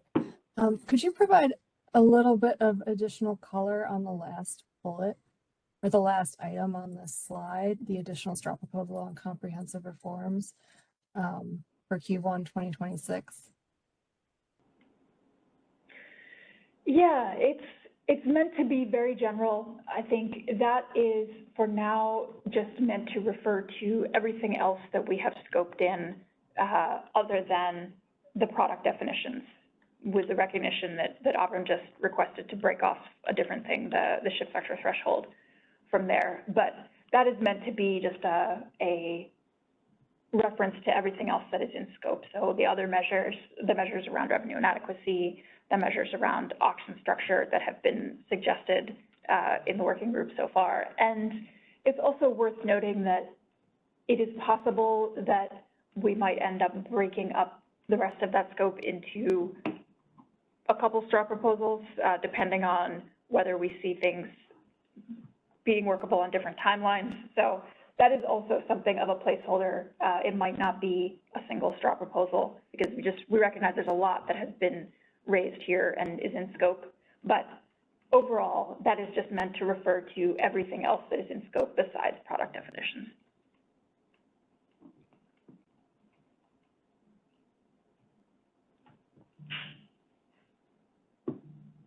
Is that helpful? Can we go ahead and unmute Gwen?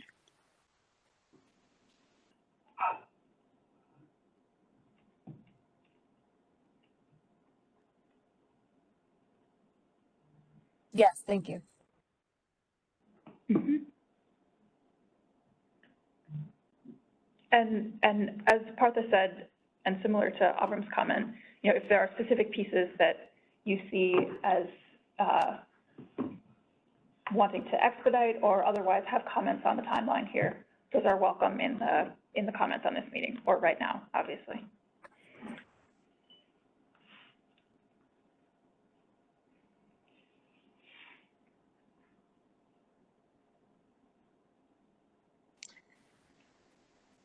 I don't see any other questions. Thank you. Let's make sure if there's any stakeholders. Just use the middle of your screen for the raise hand icon or press *3 on your mobile device. Thank you.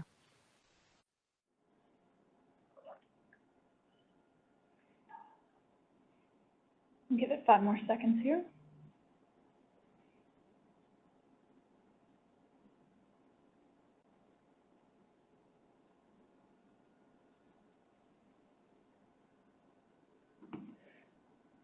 Not seeing any hands. I think we can start to wrap up here. I think other than the comments being due on the 22nd of September, which we will get the template posted for shortly, I think the last thing to say here is thank you. We really appreciate everybody's engagement in the working group over the past 9 months since our first meeting in November. We have covered a lot of ground. We really appreciate all of the time and thought and effort that all of you have put into this conversation. So we just really appreciate it and look forward to bringing all this together in the final updated discussion paper and getting started on policy development. So thank you, everybody. Partha, any closing comments? Done by me. Brenda, yeah, please wrap us up. So, yeah, thanks again. Really appreciate everybody's involvement and feedback. All right. Over to you, Brenda. Thank you. Thank you, Partha. Thank you, Hillary, Dinesh, and David, Jeremy, Guillermo, and James, who was on with us today, and a lot of the ISO folks. We appreciate everyone. We have that deadline coming up on September 22nd. We'll be posting that comment template shortly, as Hillary mentioned. If you do come across any questions on the comment template or logging in, let me know. We'll be able to answer those on ISO stakeholder affairs at kaiso.com. But other than that, we appreciate everyone's patience. We have posted those presentations on the website as well. That recording will be available within the next 2 to 3 business days. So thanks so much, everyone, and have a wonderful day. Thank you.